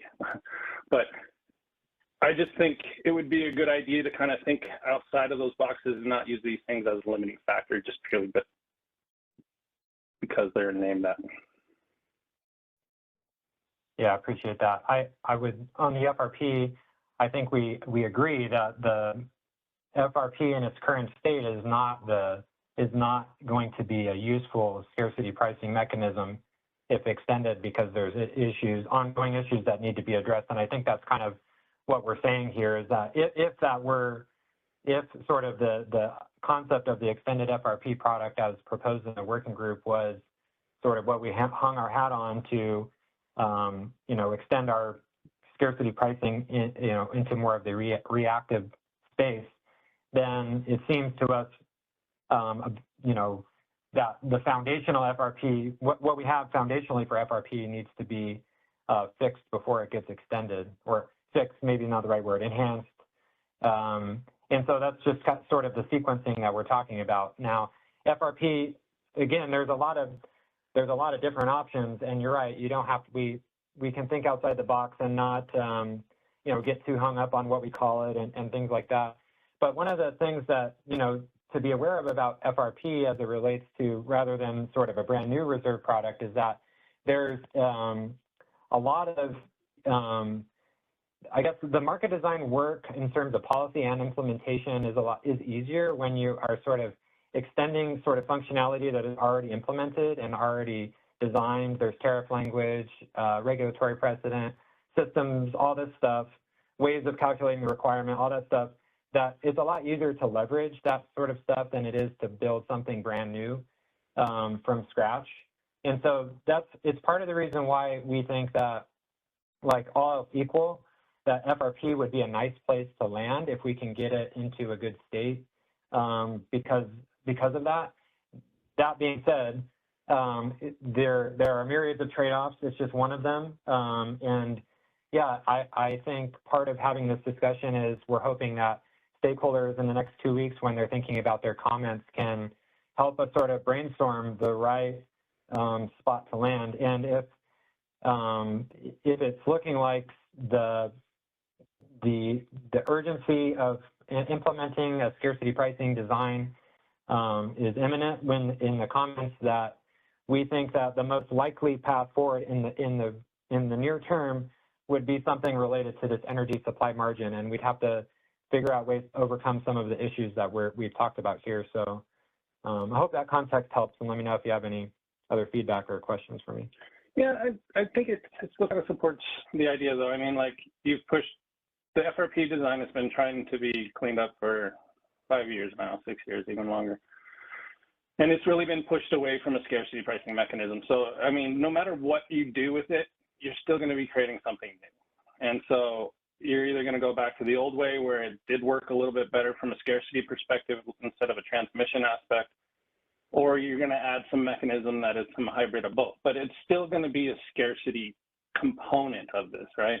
You're going to use the existing aspects and just try to modify it. So I feel like you're getting hung up on so many things that just need to be pushed past. And, you know, you can stick with the existing FRP. I haven't really seen any data that supports that it's working better, but if it's going to be scarcity related, I think we should just kind of leave the FRPs and then move on with some scarcity aspects. Okay.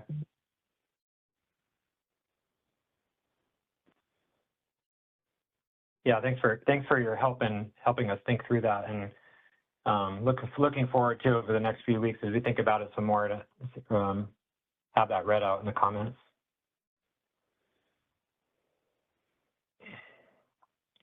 Next, we have Dawn.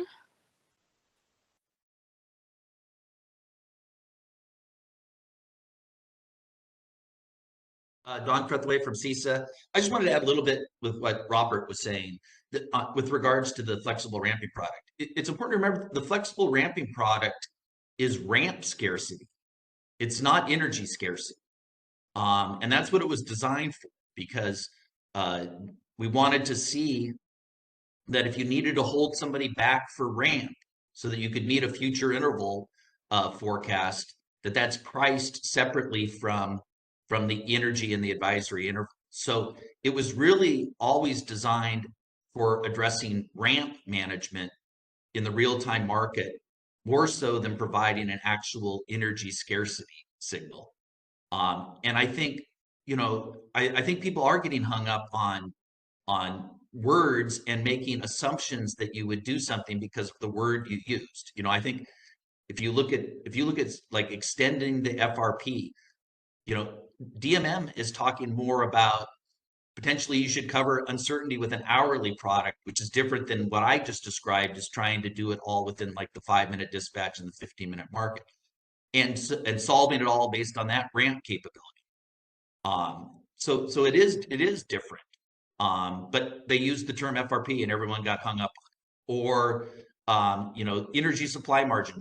CISA always used the term latent reserves because that's the same term that Scott Harvey uses in all of his MSc opinions about the shortcomings of the CAISO scarcity pricing design. So I think we're creating roadblocks to actually implementing you know, a true energy scarcity design by putting up roadblocks that actually shouldn't exist. And you would never, again, you would never design a scarcity pricing design that causes people to fail the resource efficiency evaluation. I don't even know why we would even, that doesn't even seem logical to me.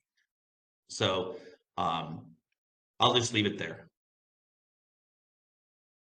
Yeah, if I can try to summarize your comments, I would say it seems the feedback is that, you know, the ISO is arguing in its proposal that going forward with some sort of extended FRP design and the logic that depends on fixing existing FRP performance, that's not really a link. That's just because we're calling it extended FRP.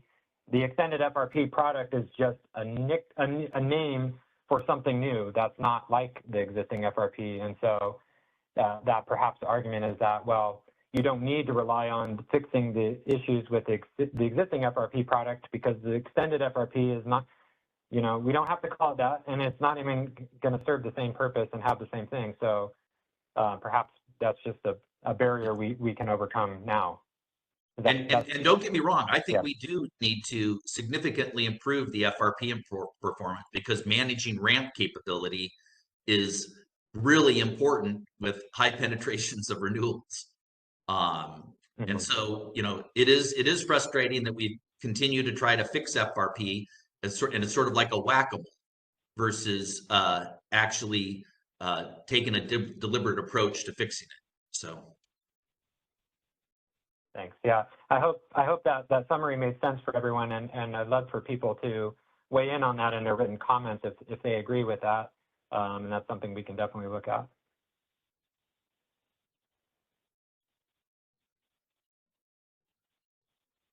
Next, we have VJ.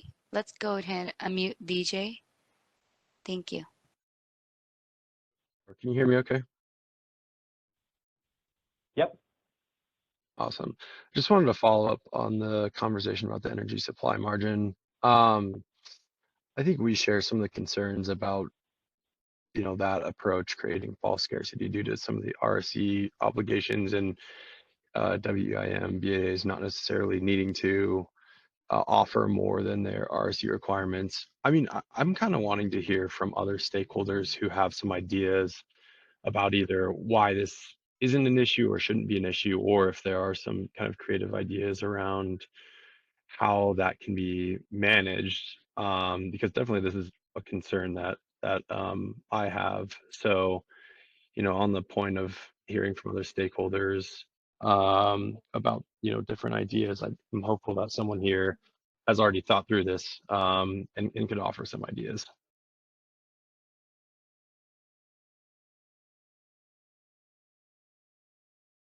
I'll defer, BJ, I'll defer to others for some feedback. I appreciate the question.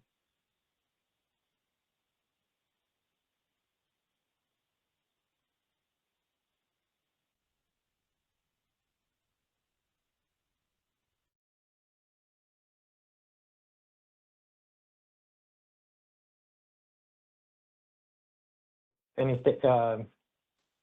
stakeholders in the queue to help Yeah. BJ with his question? Yeah, Dawn and Kathleen. Let's go to Dawn first. Thank you. Don Trethewey with CISA. So I'll start. I think that the energy supply margin or the latent reserve approach is all about making sure that you have people voluntarily offer in more supply. So I think in the scenario that you've laid out, where someone just put in just enough to pass their RSE, we would want the scarcity pricing design to incentivize that EIM entity to put in more than what is necessary to pass the RSE. So I do not think that you would, if you used an energy supply margin or anything else to actually trigger the scarcity pricing, that you would use that to add to a balancing authority area's resource sufficiency evaluation requirements. I don't think you would. That's not the purpose of this. We're not testing to see if you're lenient or not, because you've obviously offered in enough supply to meet demand. We're trying to send a price signal that, guess what? Your fellow partners in the overall market footprint that you're in need supply. And so we want it all offered in. Offer more than what you did. Don't leave it in available balancing capacity, so it's just available for Pacific work. Let's make sure that everybody who can import power is trying to import power into the CAISO EDAM, not to the Markets Plus. So that to me is you would never want to increase the requirements. That's not on an individual BA. The point is to get people to voluntarily offer more capability. That's why we push back so strongly on the false scarcity with must offer obligations. No, it's truly scarce if you don't have enough offers to allow the market to clear. And we want more offers. That's the purpose of scarcity pricing.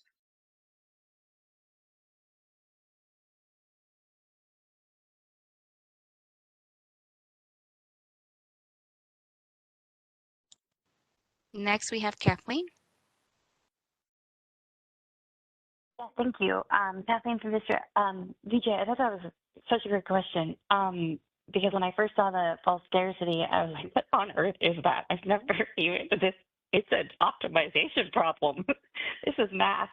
And so this has been so helpful for me to understand what the CAISO meant by false scarcity. And your question, I think, triggered some really helpful thoughts from Dawn. The thing I would add, directly responsive, is that, you know, I'm pretty skeptical that folks only offer what they need to meet their RSE. And if that is happening, I'm going to give you a couple of reasons in addition to Dawn's that like I would encourage you to encourage anyone to reconsider that practice. The most simple reason that it's unlikely to me that operations is probably doing that is because whenever you're thinking about meeting your needs, from a grid operations or a generator operator is going to think about outage risk. And so like you can't really untwine that, I think, from that like core DNA. And so that's why I'm pretty skeptical that there isn't some additional capacity that's available to be used in the market, especially if there's, depending on the type of your fleet. But if you have units that have an outage risk, I'm sure that's being embedded in, or I would assume it would be embedded. Most folks do think about outage risk. CAISO thinks about outage risk when it establishes like its capacity requirements, even for like local areas. Outage risks become a big part of that. So that's one reason that it's probably unlikely, if you have capacity to make available, that it's a one-to-one relationship. The other reason I think it's unlikely is that if you do that, you're leaving, I think you're undermining your overall WEIM benefits, where if you can make more available, then you can probably increase the overall EIM benefit number for your area. And so I know that's also a very big motivator, but that's kind of my intuition. And so with that in mind, I think we would assume you'd be trying to maximize your EIM benefits. You'd be trying to mitigate any shortfalls within your area as a result of kind of outage or trip risks. And so I have a hard time conceptualizing this idea of false scarcity really occurring in practice.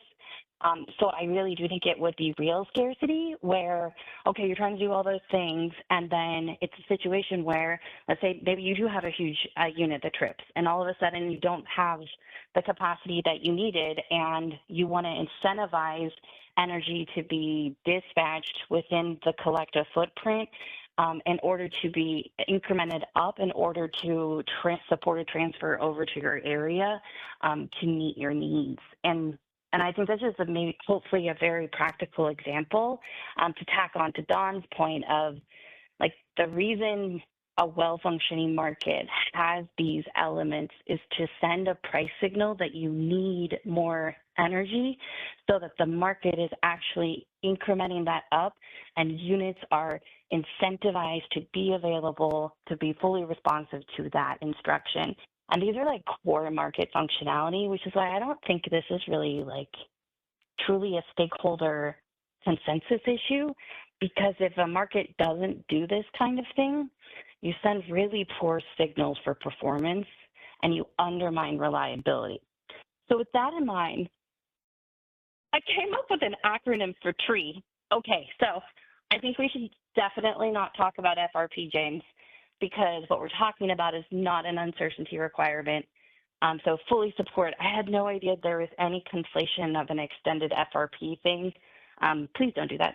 But I think the TREE acronym has serious legs. Okay, so I think we should call this the Total Reliability Expectation Enhancement, because what a market design person should do is they should look at this problem and say, I need to know what is the expectation at this point in time of the total need to support reliability. And I'll make one other pitch of, I think this is very technically feasible if we stop talking about all these other semantics about FRP or AS and throw that out, because it's really that simple. At any given point in time, what are my energy requirements plus my ancillary service requirements? That's my total need. And what is the supply that's available, and how tight is that margin? And if that margin is really wide, then there's no scarcity pricing that is needed. If that margin decreases such that let's say we're getting even 10% away from not being able to meet the total need, well, then we need to be sending signals that we're getting short on those products as we're getting towards that condition. Anyway, I've made my pitch. I appreciate your consideration. And this was very fun. Thank you. Thanks. We want to see all the acronyms. Right. Yeah, we want to see all the acronyms and suggestions in the comments so we can digest them all, and appreciate the bringing out those ideas. Go ahead, Danny. Yeah, on the second point on reliability, it's a little bit of a fine line to walk because each BAA remains responsible for their own reliability. The market is one of the ways they do this. They still have their resources that are not made available to the market. They have ABC. There's a plethora of unique reserve sharing agreements that are completely outside of the market. So one of the things that I think James has highlighted that we struggled with is the CAISO as a BA is the only BA fully procuring all of their energy and reliability obligations through the market. And so it's trying to align that has proved difficult. On the first point, we aren't saying that no surplus capacity is made available by EIM BAs. Rather, the preponderance of it seems to be made available by the CAISO BAA. And the logic of why this happens is that the CAISO BA is fully participating with all of its resources in the market, whereas WEIM BAAs have an incentive to maximize both their WEIM participation as well as how they're participating in the broader bilateral Western market. So that's one of the phenomenons that we think has driven not all of the supply that each BAA has always being made available purely to the WEIM for market dispatch. Rather, it's just an imbalanced market layering on top of the broader bilateral market.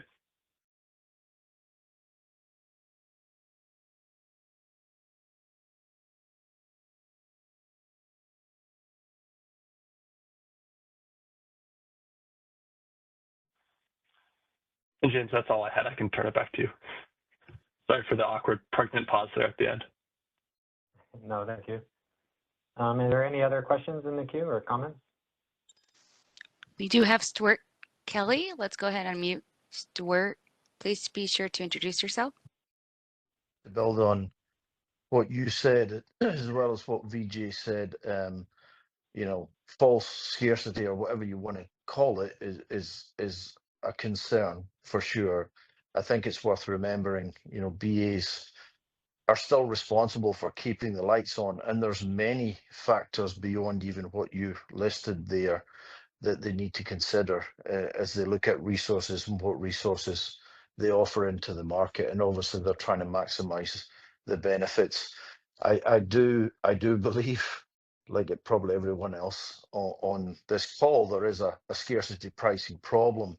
I think in looking and observing this over the last couple of years and just thinking about it, I don't think you can necessarily go from the foundation we have to a proper solution incrementally. I think maybe CAISO may need to step back and truly look at what products it offers and invest the time in, you know, maybe some new and additional products, and make that less of a long-term kind of initiative and more of a near term. That's all I want to say. Thanks. Thank you.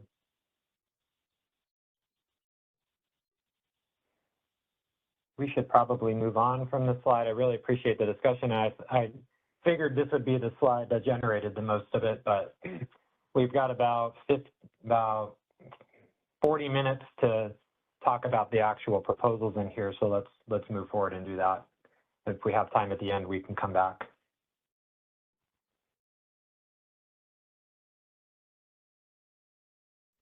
Next slide, please.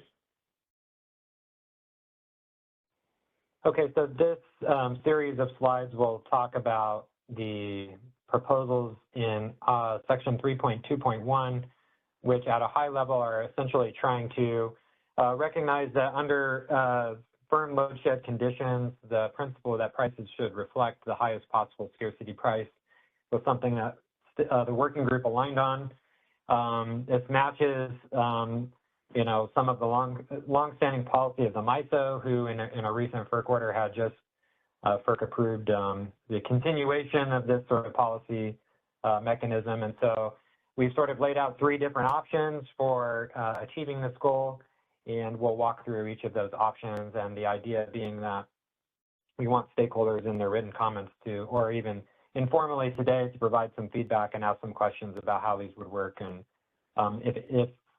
and to provide the rationale for which option, if any of them, they think is best. So the really high-level difference here between option 1 and options 2A and 2B are that option 1 is sort of an in-market adjustment, and option 2A and 2B are post-market adjustments. So we'll get into that now. Let's go to the next slide. So option 1, being an in-market process, describes the proposal describes a way of sort of creating a real-time scarcity signal by restoring the demand forecast used in the RTD to its pre-shed level, with the idea being that during load shed conditions, the market optimization is going to be solving for sort of the residual connected demand on the system, but that does not give you prices that reflect the actual sort of total demand for power at any given time. And so the idea being here that if the market were to sort of reflect the full demand in the market clearing process, that you would produce prices that do reflect the full demand on the system. And so, you know, the basic process, again, this is just a straw proposal, so the high-level concept here is that whenever you would have a BAA operator in the WEIM who's shedding firm load as part of an EEA3 declaration, that notice would be made given to the market operator, who would then incorporate a process to set the demand forecast to that BAA as being both the connected load plus the shed load. In the optimization, the RTD would attempt to meet this higher demand and, if necessary, result in power balance constraint violations that set energy prices at the relevant bid cap penalty, depending on the conditions. And so this would apply in the RTD to produce sort of more immediate price signal that, as an in-market solution, can drive the dispatch of both transfers and internal supply towards that shedding BA, basically to maximize that. So there's I see some hands, but there's quite a few slides on this. So I want to talk about all of the options and their trade-offs, and then I'll come back and we can dig into these a little deeper. So next slide, please. So option 2A, I think it's called alternative 1 in the paper. I'll change that next time.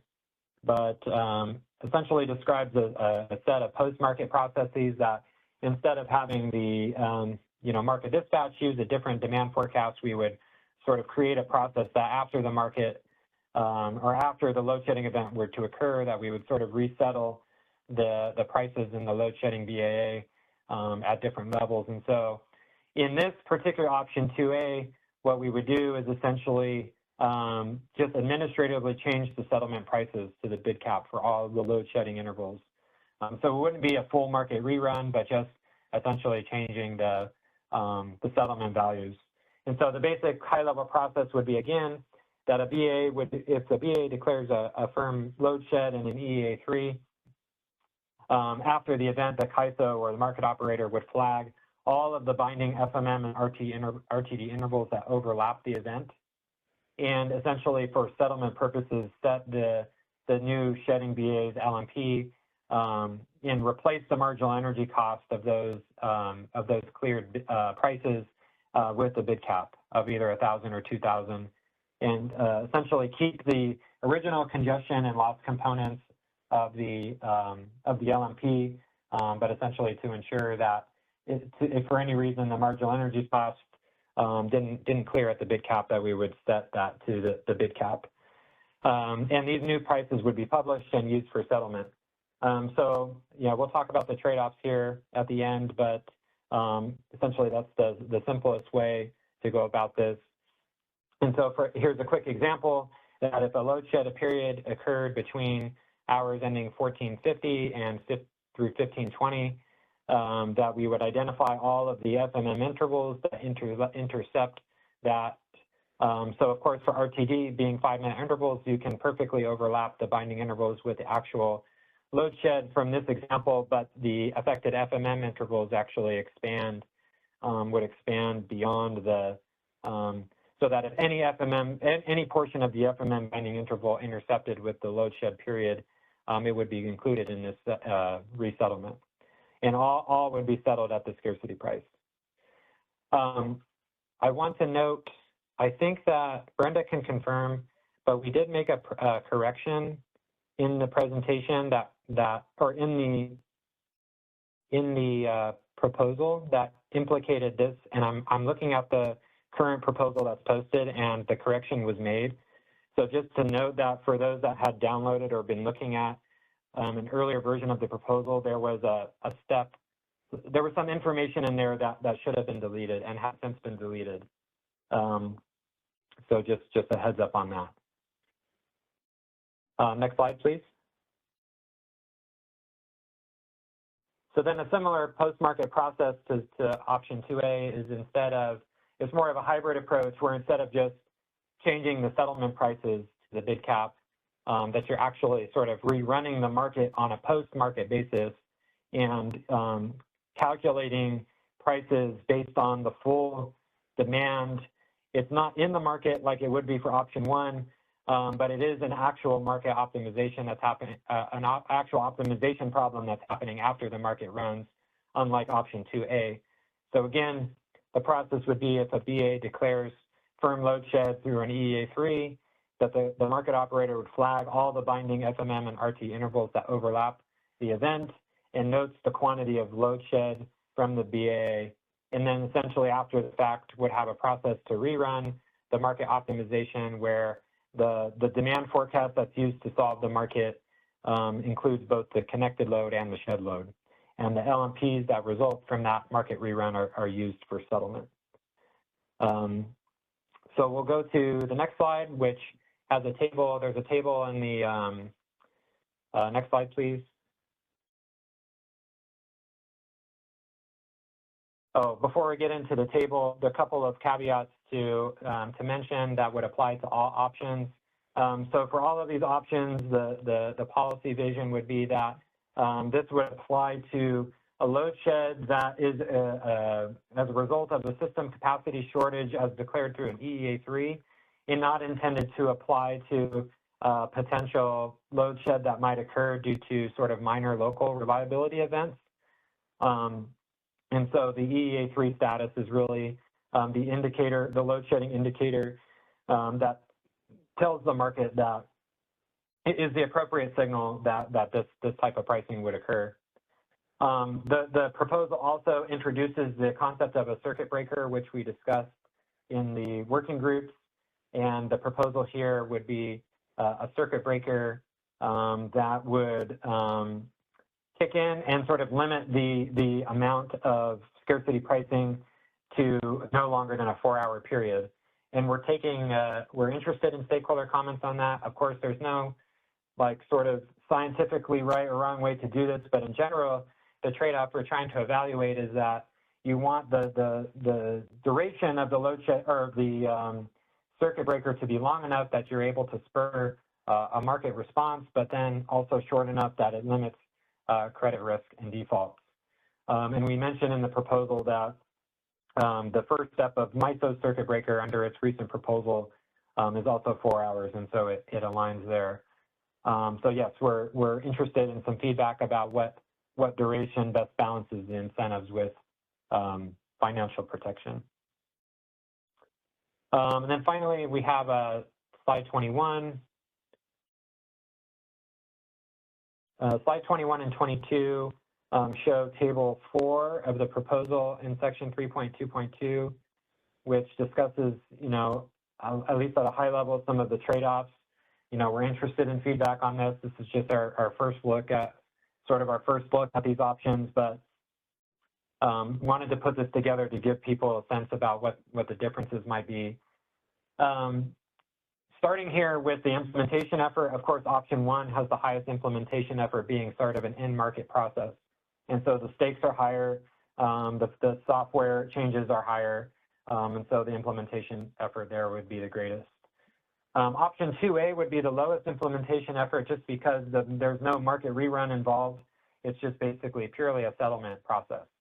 And so we're replacing the market calculated LMPs with different ones, essentially, and having that into a process. Where option 2B would be somewhere in the middle because it does involve market reruns. There is some higher effort involved in generating a process that can do that. but it's not as high as option 1 because it's not part of the actual market. And so, you know, there's lots to consider there. In terms of generating a real-time price signal, really only option 1 does that because it is integrated into the market. And so the price signal that would result from this process would be, you know, published and ready in the actual market dispatch and process. Whereas for option 2A and 2B being post-market processes, the price signal, although can be anticipated based on the rules, would not be sort of present in the actual market clearing process and be all ex post. Option 1 also would influence the dispatch during the event because it's part of the market clearing process. You know, it can actually change the dispatches in RTD, whereas option 2A and 2B, as a post-market process, are all settling and calculating based on the actual dispatch of the market during that time. So there would not be any actual change to the dispatch during the event. So then this criterion is called settlement accuracy. Going back, I would have changed the name of this because I think that it's too vague of a term. What I really wanted to bring up is the fact of the quantity of the load settled here, and highlight in the option 1 that there's some concern that because you're actually settling the market against a different quantity of load than is actually connected, that it's possible that the settlement results in, you know, the RTD settlement essentially charging for load that is in excess of what is actually consumed through the meter data, and that could drive real-time energy imbalance offset if the amount of scheduled supply in RTD that's settled and the metered loads significantly differ. So in other words, if you know, sort of the market generated shortage is not quite the same as the actual load shed that's happening, which tends to be a much more blunt instrument than the market would produce, then there's the potential for actually, you know, charging for a load that's not actually consumed in a sense. So that's something to think about as in relation to these trade-offs. Whereas in option 2A and 2B, the quantity of load settled is the same. It's just that the prices of the load settlement would be different. And so in the future iterations of the proposal, we'll make that criterion more, we'll make that a better description. One more slide and then we can pause. Next slide, please. A lot more information here on the price dispatch alignment, which is generally speaking, prices and dispatch are part of the same optimization equation. In the in-market solution, those would be aligned, meaning that the actual dispatch instructions on a physical basis are, and the settlement prices are based on the same scarcity price signal. Where in option 2A and 2B being a post-market process, the quantity of dispatch a resource receives relative to the price that is eventually settled may be misaligned because the dispatch is based on sort of a different price than is done in the post-market process. In terms of the markets affected, for option 1, the proposal only suggests for RTD only, because as an in-market solution, RTD is sort of the actual dispatching, real-time dispatch, and the one concern about implementing it in RTPD is that at any given time when the load shedding period starts, RTPD, the binding RTPD interval at that time is actually looking out, 40 plus minutes ahead. And so it's possible that the RTPD binding interval at the time a load shedding period starts, there may not actually be any more load shedding in that period. And so because of that timing difference, we think it's appropriate to implement that in RTD only. However, for options 2A and 2B, since they don't have sort of a connection to the actual market runs themselves, it seems okay to include those settlement changes both in RTPD and in RTD. And certainly like to hear some feedback on that.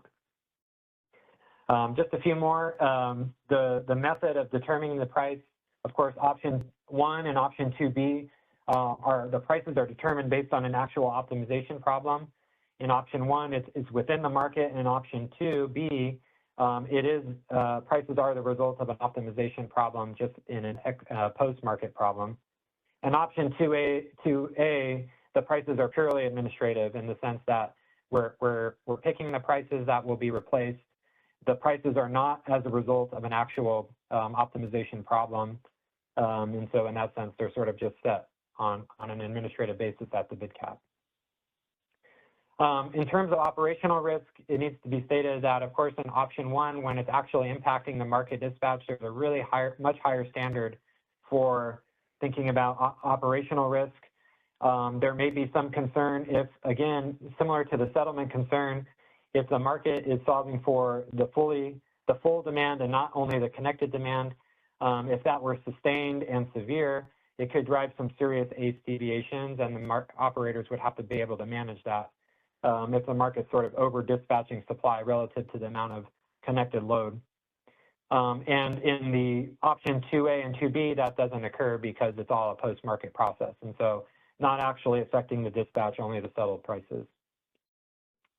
Finally, in terms of like the predictability of the price, option 2A, of course, has the highest amount of predictability because we would essentially have a rule that says if EA3 load shedding occurs, these are the settlement prices that would result. And so we think it is important in the MISO case, they're actually replacing the LMP with these types of scarcity pricing values, which is, we think, a little more appropriate because their value of lost load number is so much higher.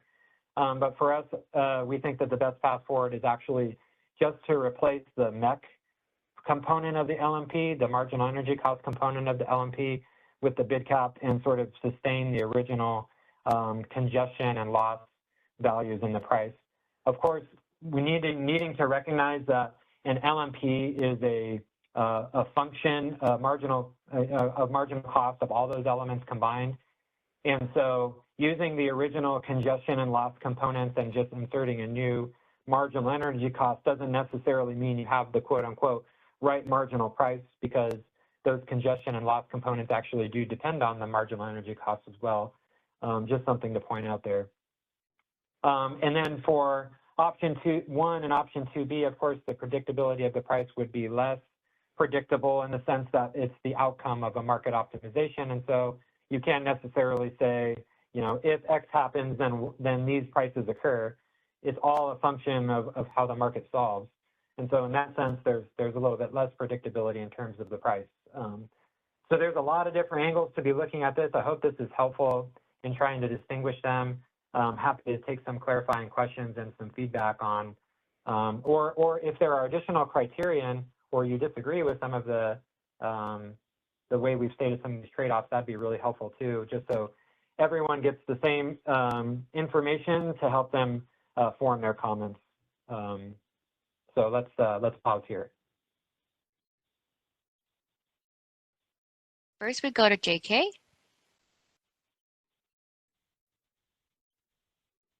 Thank you, James, for the overview. It is very thorough. I have a question actually back to the beginning of the proposed change. That is the scarcity, what you said, trigger scarcity pricing when operators share the load. So I just want to clarify, first of all, the firm load shedding at the BA level is the only condition for any of the 3 options to happen, right? I'm asking because earlier also there's a mentioning of load arming. So I just want to make sure the firm load shedding is the only condition.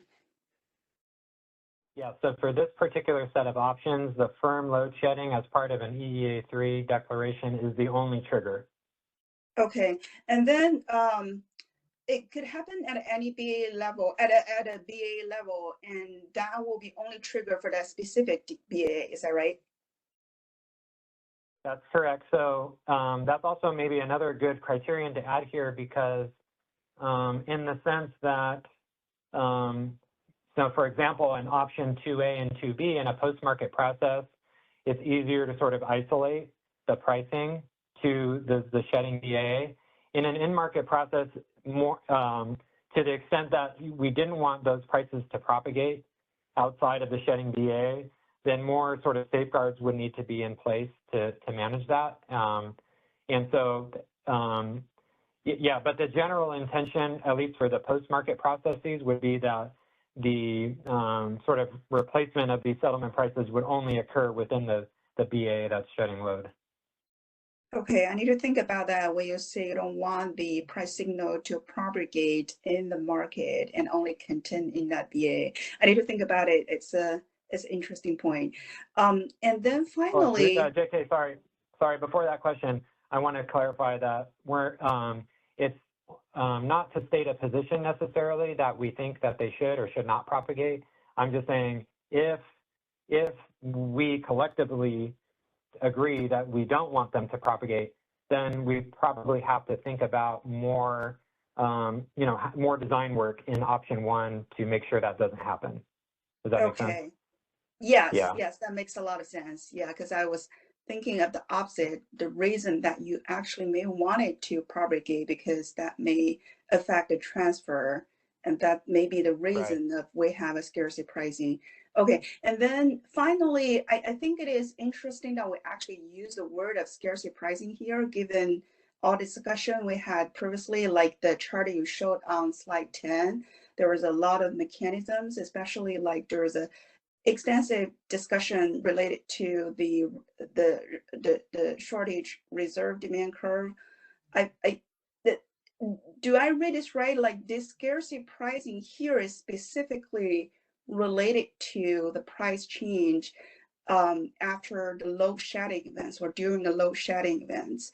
So this is a single independent pricing mechanism due to that event, but not directly related to any of the scarcity pricing mechanism we discussed previously. Yeah, that's 100% right. It is could be in a world where you have an actual real scarcity pricing design. This would be incremental to that and not necessarily replaced by that. I guess it would depend on the design perhaps, but just to note that for the MISO in their recent filing, they've had this sort of policy implemented for a really long time. And they have also an ORDC-based scarcity pricing. And so they see it as sort of, going together and not counteracting each other in that sense. Does that make sense? Yes, that helps a lot. Yeah, I think that also aligned with your stated goal of a more targeted fix to the problem. It's just, yeah, I think you use the big word scarcity pricing here. Yeah. Okay. Yeah. Thank you so much. That's my question. Yeah, and I'm going to agree with you that in the purest sense, this is not necessarily scarcity pricing, so to speak. So I agree with that terminology. I just want to try to, for a time check, I know we've got hands, we want to take them all, but I want to try to get done with the questions here by 11:45 Pacific time to make sure I have time for the next proposal. Sounds good, James. So for the next folks, we can go ahead and mute Michaela, and then just reminder, keep your comments short and brief. Thank you.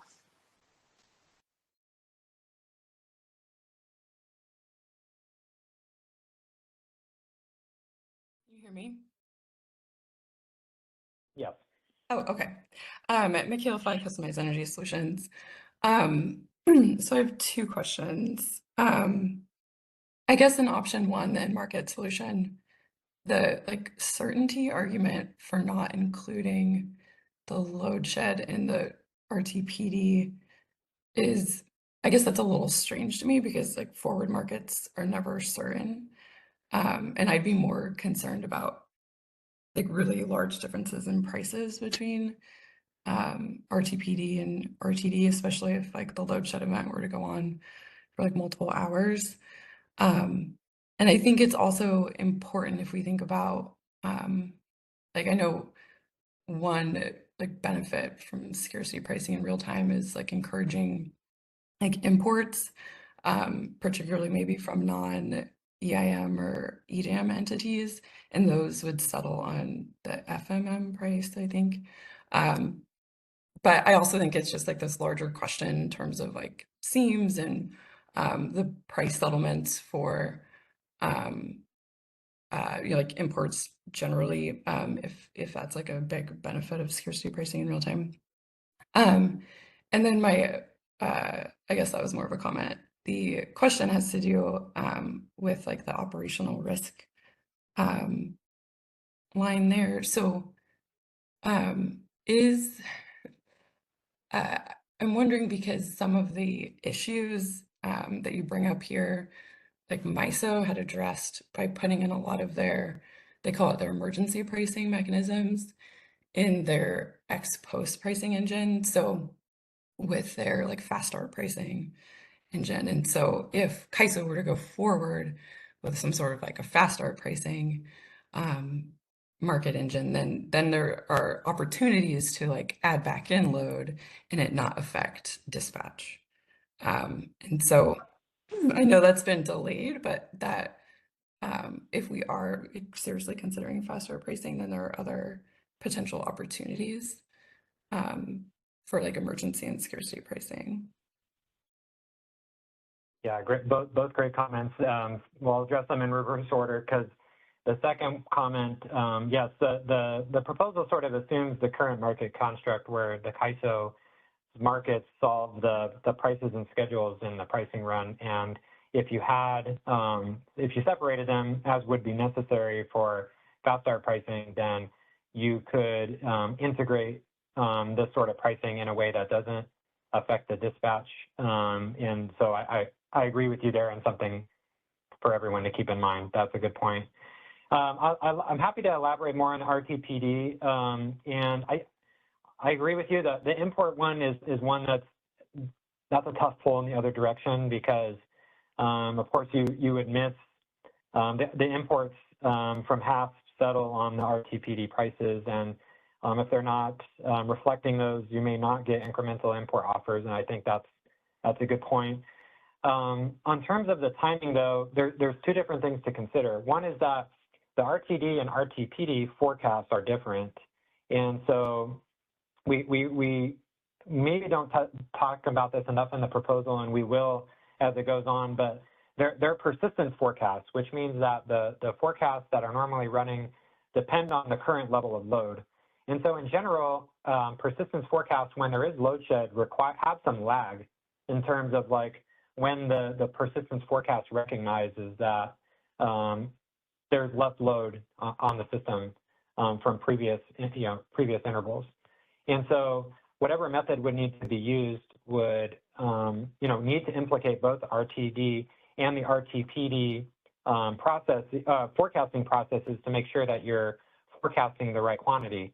And the thing about RTD is that in any given RTD interval, because if you know at any given time the status of the current load shed, it's easier, I guess, to plug that in or incorporate that into the RTD because it's the active binding interval at that time.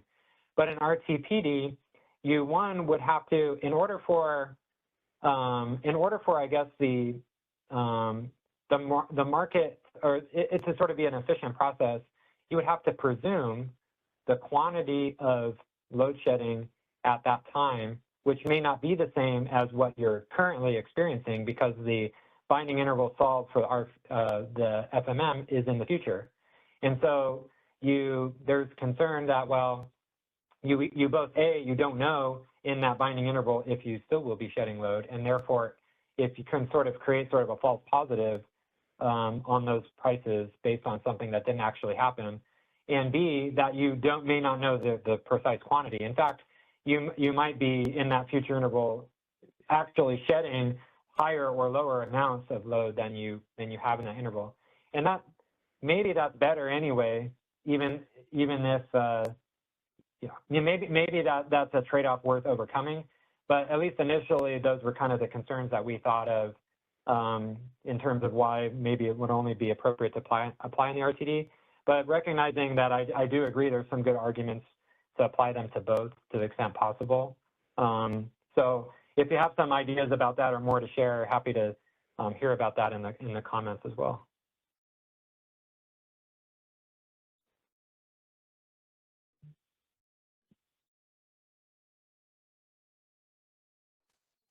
Next, we have Dan. Go ahead, Dan.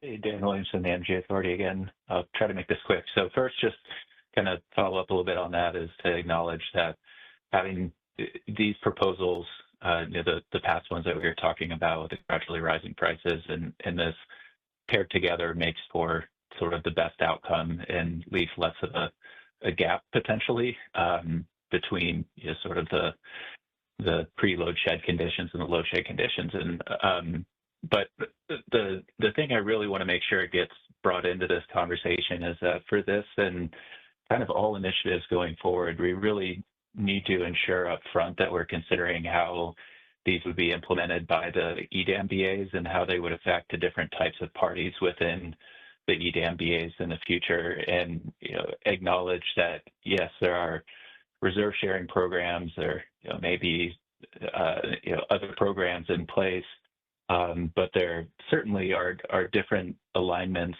of load serving entities with different types of generation and relationships up to the BA operator, and it's just sort of a acknowledgement of the same thing that CAISO went through with the BAA rules initiative for its BA, just that kind of upfront, in order to know if this is going to work, we kind of need to have the EDAM BAs involved and have them thinking about how their tariffs may change and their processes may change to incorporate these to see if it's something that would be just and reasonable across the entire CAISO market footprint.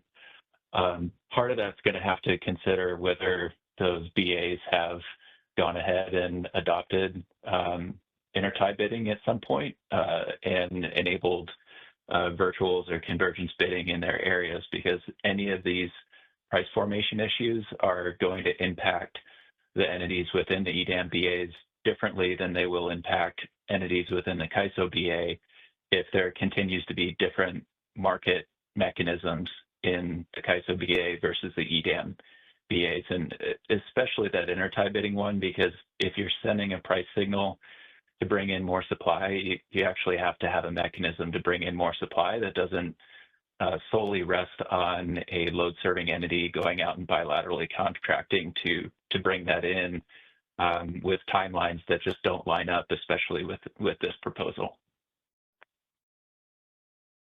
Thanks, Dan. Yeah, I appreciate that feedback. And lastly, we have Kathleen. So you have like 3 minutes before. Go ahead, Kathleen. Yeah, I'll be brief. Thanks, Kathleen from Vistra. So, James, first I want to start off and express appreciation towards the CAISO. I think this is a good starting place, and I wanted to express appreciation because it's at least your option 2B is almost it's very, very similar to what Vistra had requested the CAISO consider as a possible improvement to add to the market. It's very similar. Option 2B is probably most similar to the reliability deployment price adder that ERCOT has, which is what we requested you all to consider.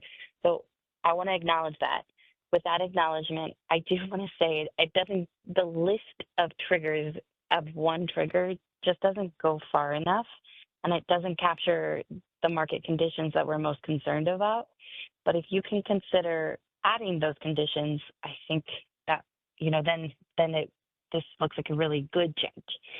The 3 conditions I don't see here that are really the most concerning are demand response when it's deployed, whether it's out of market DR or in market DR.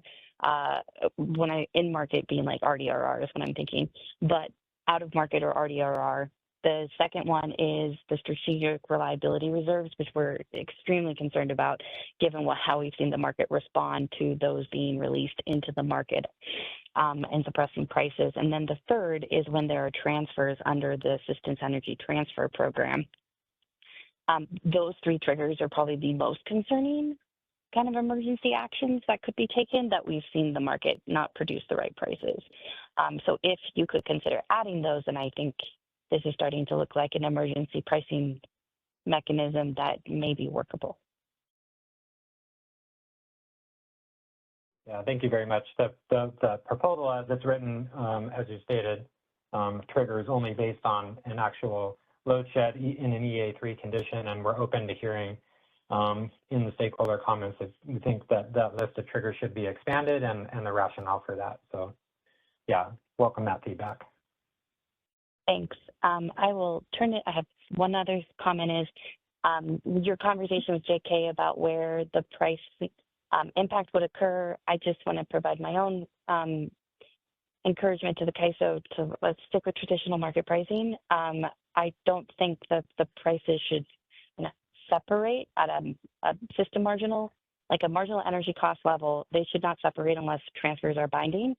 We want to be able, so if any of these triggers occur, you want to be able to see that that scarcity is surfacing in that energy component unless the transfers are binding such that energy from one area cannot get to the other to support it.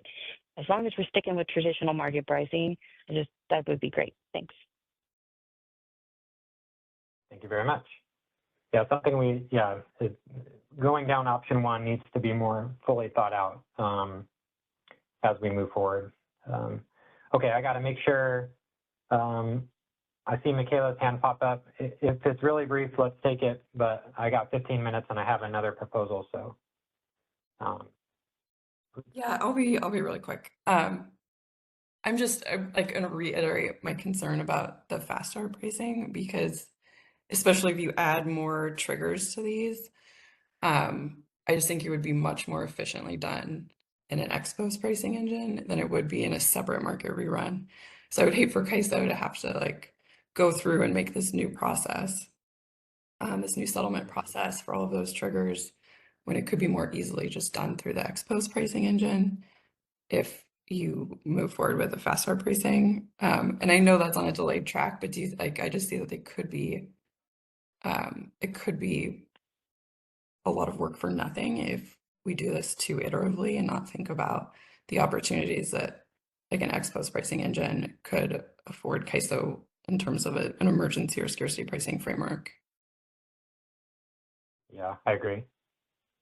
Thanks for that. Okay, let's move to the next slide, please.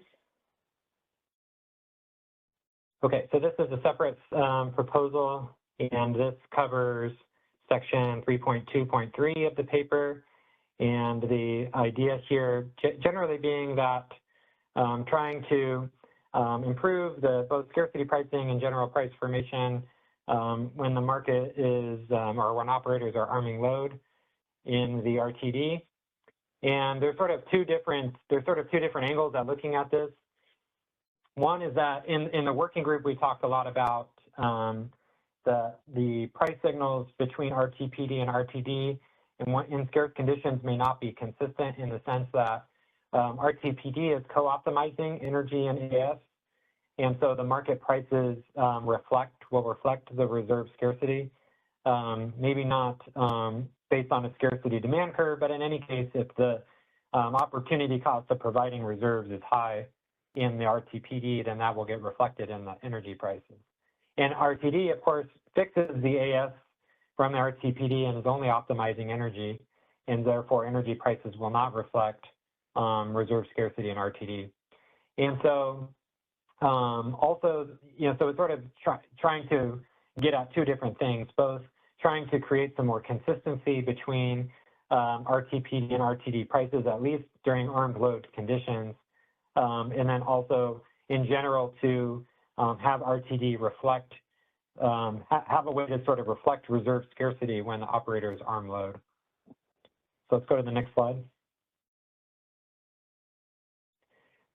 So the paper has a lot more detail on this, and of course, we want to emphasize that the information in the proposal is intended to be conceptual. It is not at this point a perfect fidelity in terms of what might be implemented in the software and things like that. But just to provide the general concept, there needed to be some equations and other things of that nature to make this concept clear. And essentially what the proposal would do is enhance the RTD essentially to co-optimize the armed reserves against for energy against their reserve value. So basically what would happen is that RTD would essentially have a new decision variable and new constraints, where the decision variable would track any of the armed reserves that are dispatched as energy in the market separately from the normal energy decision variable. And you would have a constraint where the reserves awarded minus the reserves dispatched. So that would be, for example, if there was 100 megawatts of armed reserves, the RTD would see that there's 100 megawatts of reserves awarded here. And anytime it would want to dispatch those reserves for energy, it would fill in this term reserves dispatched, which means in order to meet this equation, anytime you dispatch those reserves, you need to add slack into the equation in order to balance it. And the slack itself would come from a cost, would come with a cost. And so basically what RTD would be doing is trying to minimize the combined cost of both the energy dispatch and the slack in order to solve the market. We'll go to the next slide.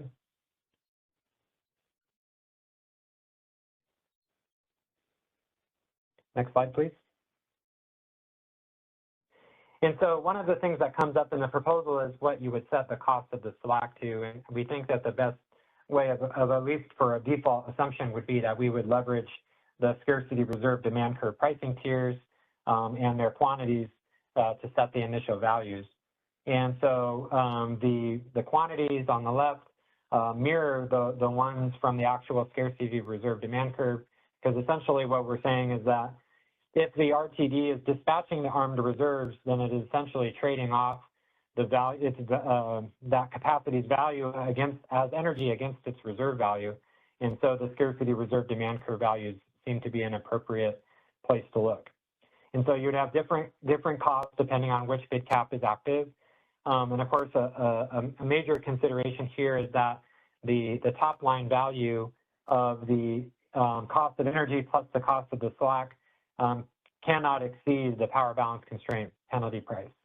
And so the top tier here is designed such that we wouldn't want the market to say that the incremental cost of dispatching the reserve, the armed reserves is so expensive that it would rather violate the power balance constraint. We want the market to be able to use all of the energy available to it. It's just now saying that the cost of dispatching the capacity from the armed reserves is more expensive in the optimization equation than it used to be. And the resulting cost comes out in the price. So the paper provides a very simple example that if you have imagining you're at the $2,000 bid cap and you have an energy bid from capacity that's an armed reserve, that comes in at a marginal price of $2,000, plus the opportunity costs for the first tier of the reserve shortage. Let's say that the market wants to only dispatch 1 megawatt of that value. Well, then it would be using the $600 sort of penalty price tacked on top of the marginal bid to create a resulting price of the energy plus the slack being $2,600. And so, of course, this means that the market is essentially going to be using the armed reserve capacity as sort of a last resort and dispatching it only as a last resort because of the combined costs in the market makes it the most expensive supply available to it. Another thing that this kind of does that is a little nice is that, at least in the RTD, because it helps to give operators some visibility into the quantity of armed load that's needed at any given time by looking at if the market is in fact dispatching or taking on these penalties to dispatch that armed load is a good indicator for the operators that the armed reserves are necessary at that time, and they can sort of track in the RTD horizon as those dispatch levels either grow or shrink to give them a better sense of the timing about when to stop the armed load process. And so that's not something that's really highlighted in the proposal, but something that is a nice tool potentially for the operators to give to have there as well. So let's preview slide 26 real quick, operator. See if this is the last slide on this. Oh, and one more thing. So there's a discussion in the paper about, of course, because as this only sort of applies to the ancillary service procurement, and as the armed load process is a CAISO BA specific process, that this, as it's designed, would only apply to the CAISO BA. But yet acknowledging sort of the underlying principle that we're wanting to try to apply as best possible symmetric scarcity pricing designs as we can. And so the paper sort of inquires from the stakeholder group sort of two different paths here that we could consider sort of try to design sort of a functionally equivalent feature in the WEIM to reflect the opportunity cost of reserves similar to the way that CAISO BA is doing in the armed load situation, which would help to sort of fix the price signal inconsistency for all BAs in the WEIM. But the trade-off being that if we wait for sort of an ancillary service redesign where footprint-wide AS co-optimization comes to be, then it may be better to wait, have the fully integrated solution wait for more universal AS procurement, because that would likely be the design that's sort of durable into the future, and acknowledge that the inconsistency would persist in the interim for WEIM BAAs, but essentially stomaching that and saying, well, better to wait until future enhancements allow us to do it in a way that's more equivalent. So I think that's my last slide for that section, and we can stop for some questions and comments. Okay, go ahead. This is JQ Wang from PG&E. James, I have a question that's very fundamental to me. What is armed reserves? And what is it, the connection with the armed load? I understand what is the armed load, but this is my first time, honestly, to hear about the armed reserves. Yeah, they're the same, two different names to describe the same thing, essentially. And the reason why I put armed reserves as the name is to try to clarify that the basic function is that when operators arm load, it releases capacity into the market that used to be being held for contingency reserves, but now can be dispatched for any reason or for energy. And so trying to sort of equate the fact that the armed load process creates these this additional capacity that used to be held for reserves, but now is available for any use. So it's the same. It's a different name for the same thing, kind of. Oh, sorry, that was okay. confusing. Okay. Yeah. Okay. So they are the same. Okay. All right. So and then okay. So is this also limited to the incremental amount of the reserves procured in the ancillary in the real-time market, or that's actually allow a full optimization, including those procured in the day-ahead market? Yeah, good question. So what happens is that when the operator decides at any given point to quote unquote armed load in the CAISO BAA, then the next RTD binding RTD interval has the what they're functionally doing is they're going in and releasing contingency reserves that otherwise would be held fixed by the market, and they're manually releasing them such that the next RTD optimization can, if it's economic, can dispatch those reserves for energy instead. And so this is a market function that only occurs in the RTD. And so it essentially continues to have those reserves released so the RTD can dispatch them for energy as long as the armed load process is ongoing. I see. Okay. So Trying to elaborate it. So it's a sequential step following the armed load in the RTPD. Is that right? It's only limited to the quantity. Yeah, go ahead. Yeah, the impact to the market of the armed load process is limited to the RTD. So RTPD is procuring reserves, and even after you armed load, the RTPD is still going to try to meet the full contingency reserve requirement. But the RTD, when the RTD solves, it doesn't see those reserves as, held for reserve anymore, that armed load capacity. It now sees its ability to dispatch it for energy.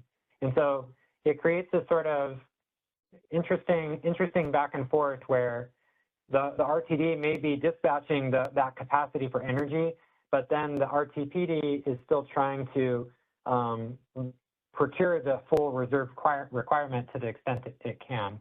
Because remember that the timing is a little different, right? That RTPD at any given time is solving for, into the future, and the RTD is solving, closer to the present. And so even though RTD may be dispatching those reserves for energy, the RTPD that's solving next is still going to be looking into the future and trying to sort of meet the full reserve requirement. Right, I cannot say I understand. I think you're really helping to explain the process. Can I request that provide an example in the next round of the proposal or meeting? That would be really helpful. Sure. Yeah, I think that's a good idea. All right. Thank you. You're welcome.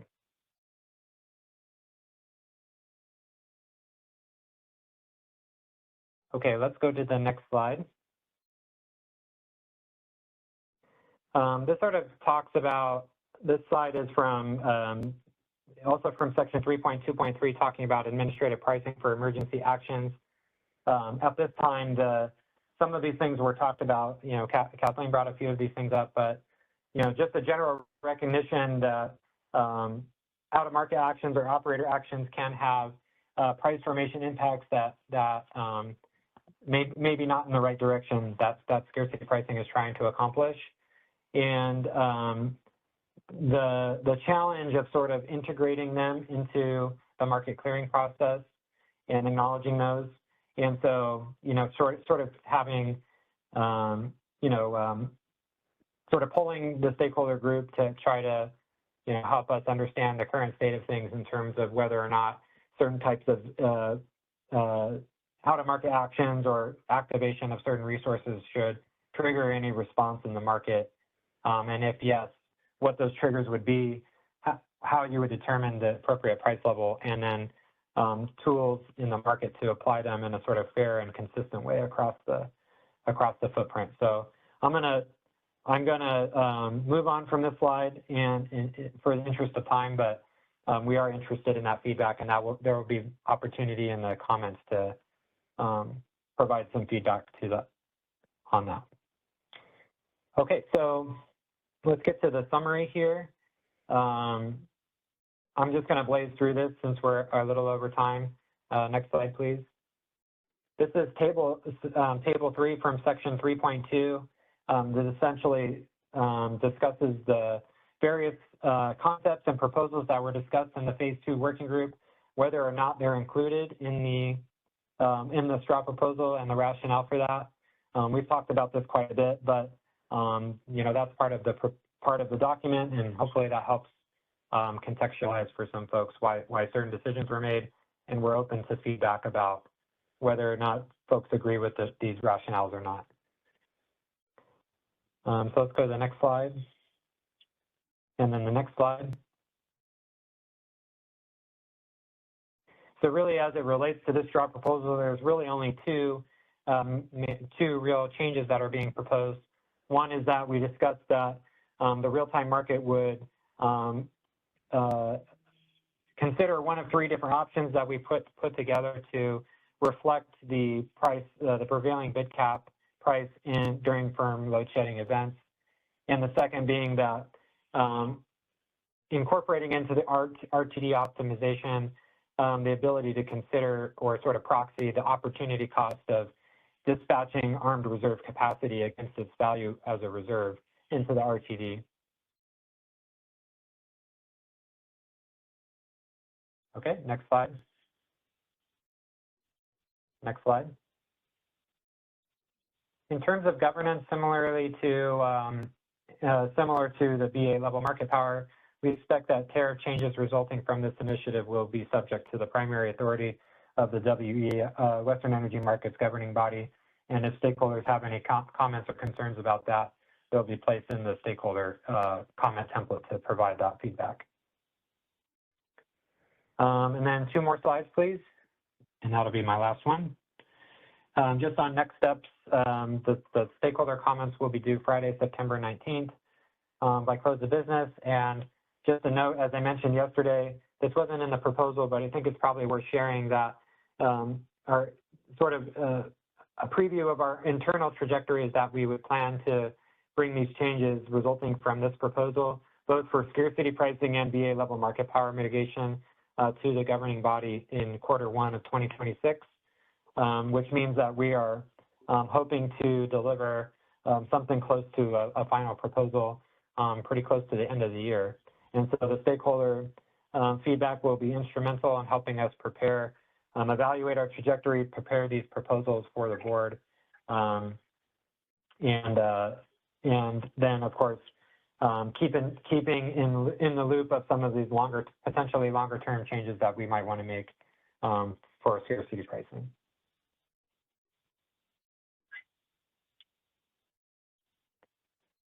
Okay, that is the last slide of my part of the presentation.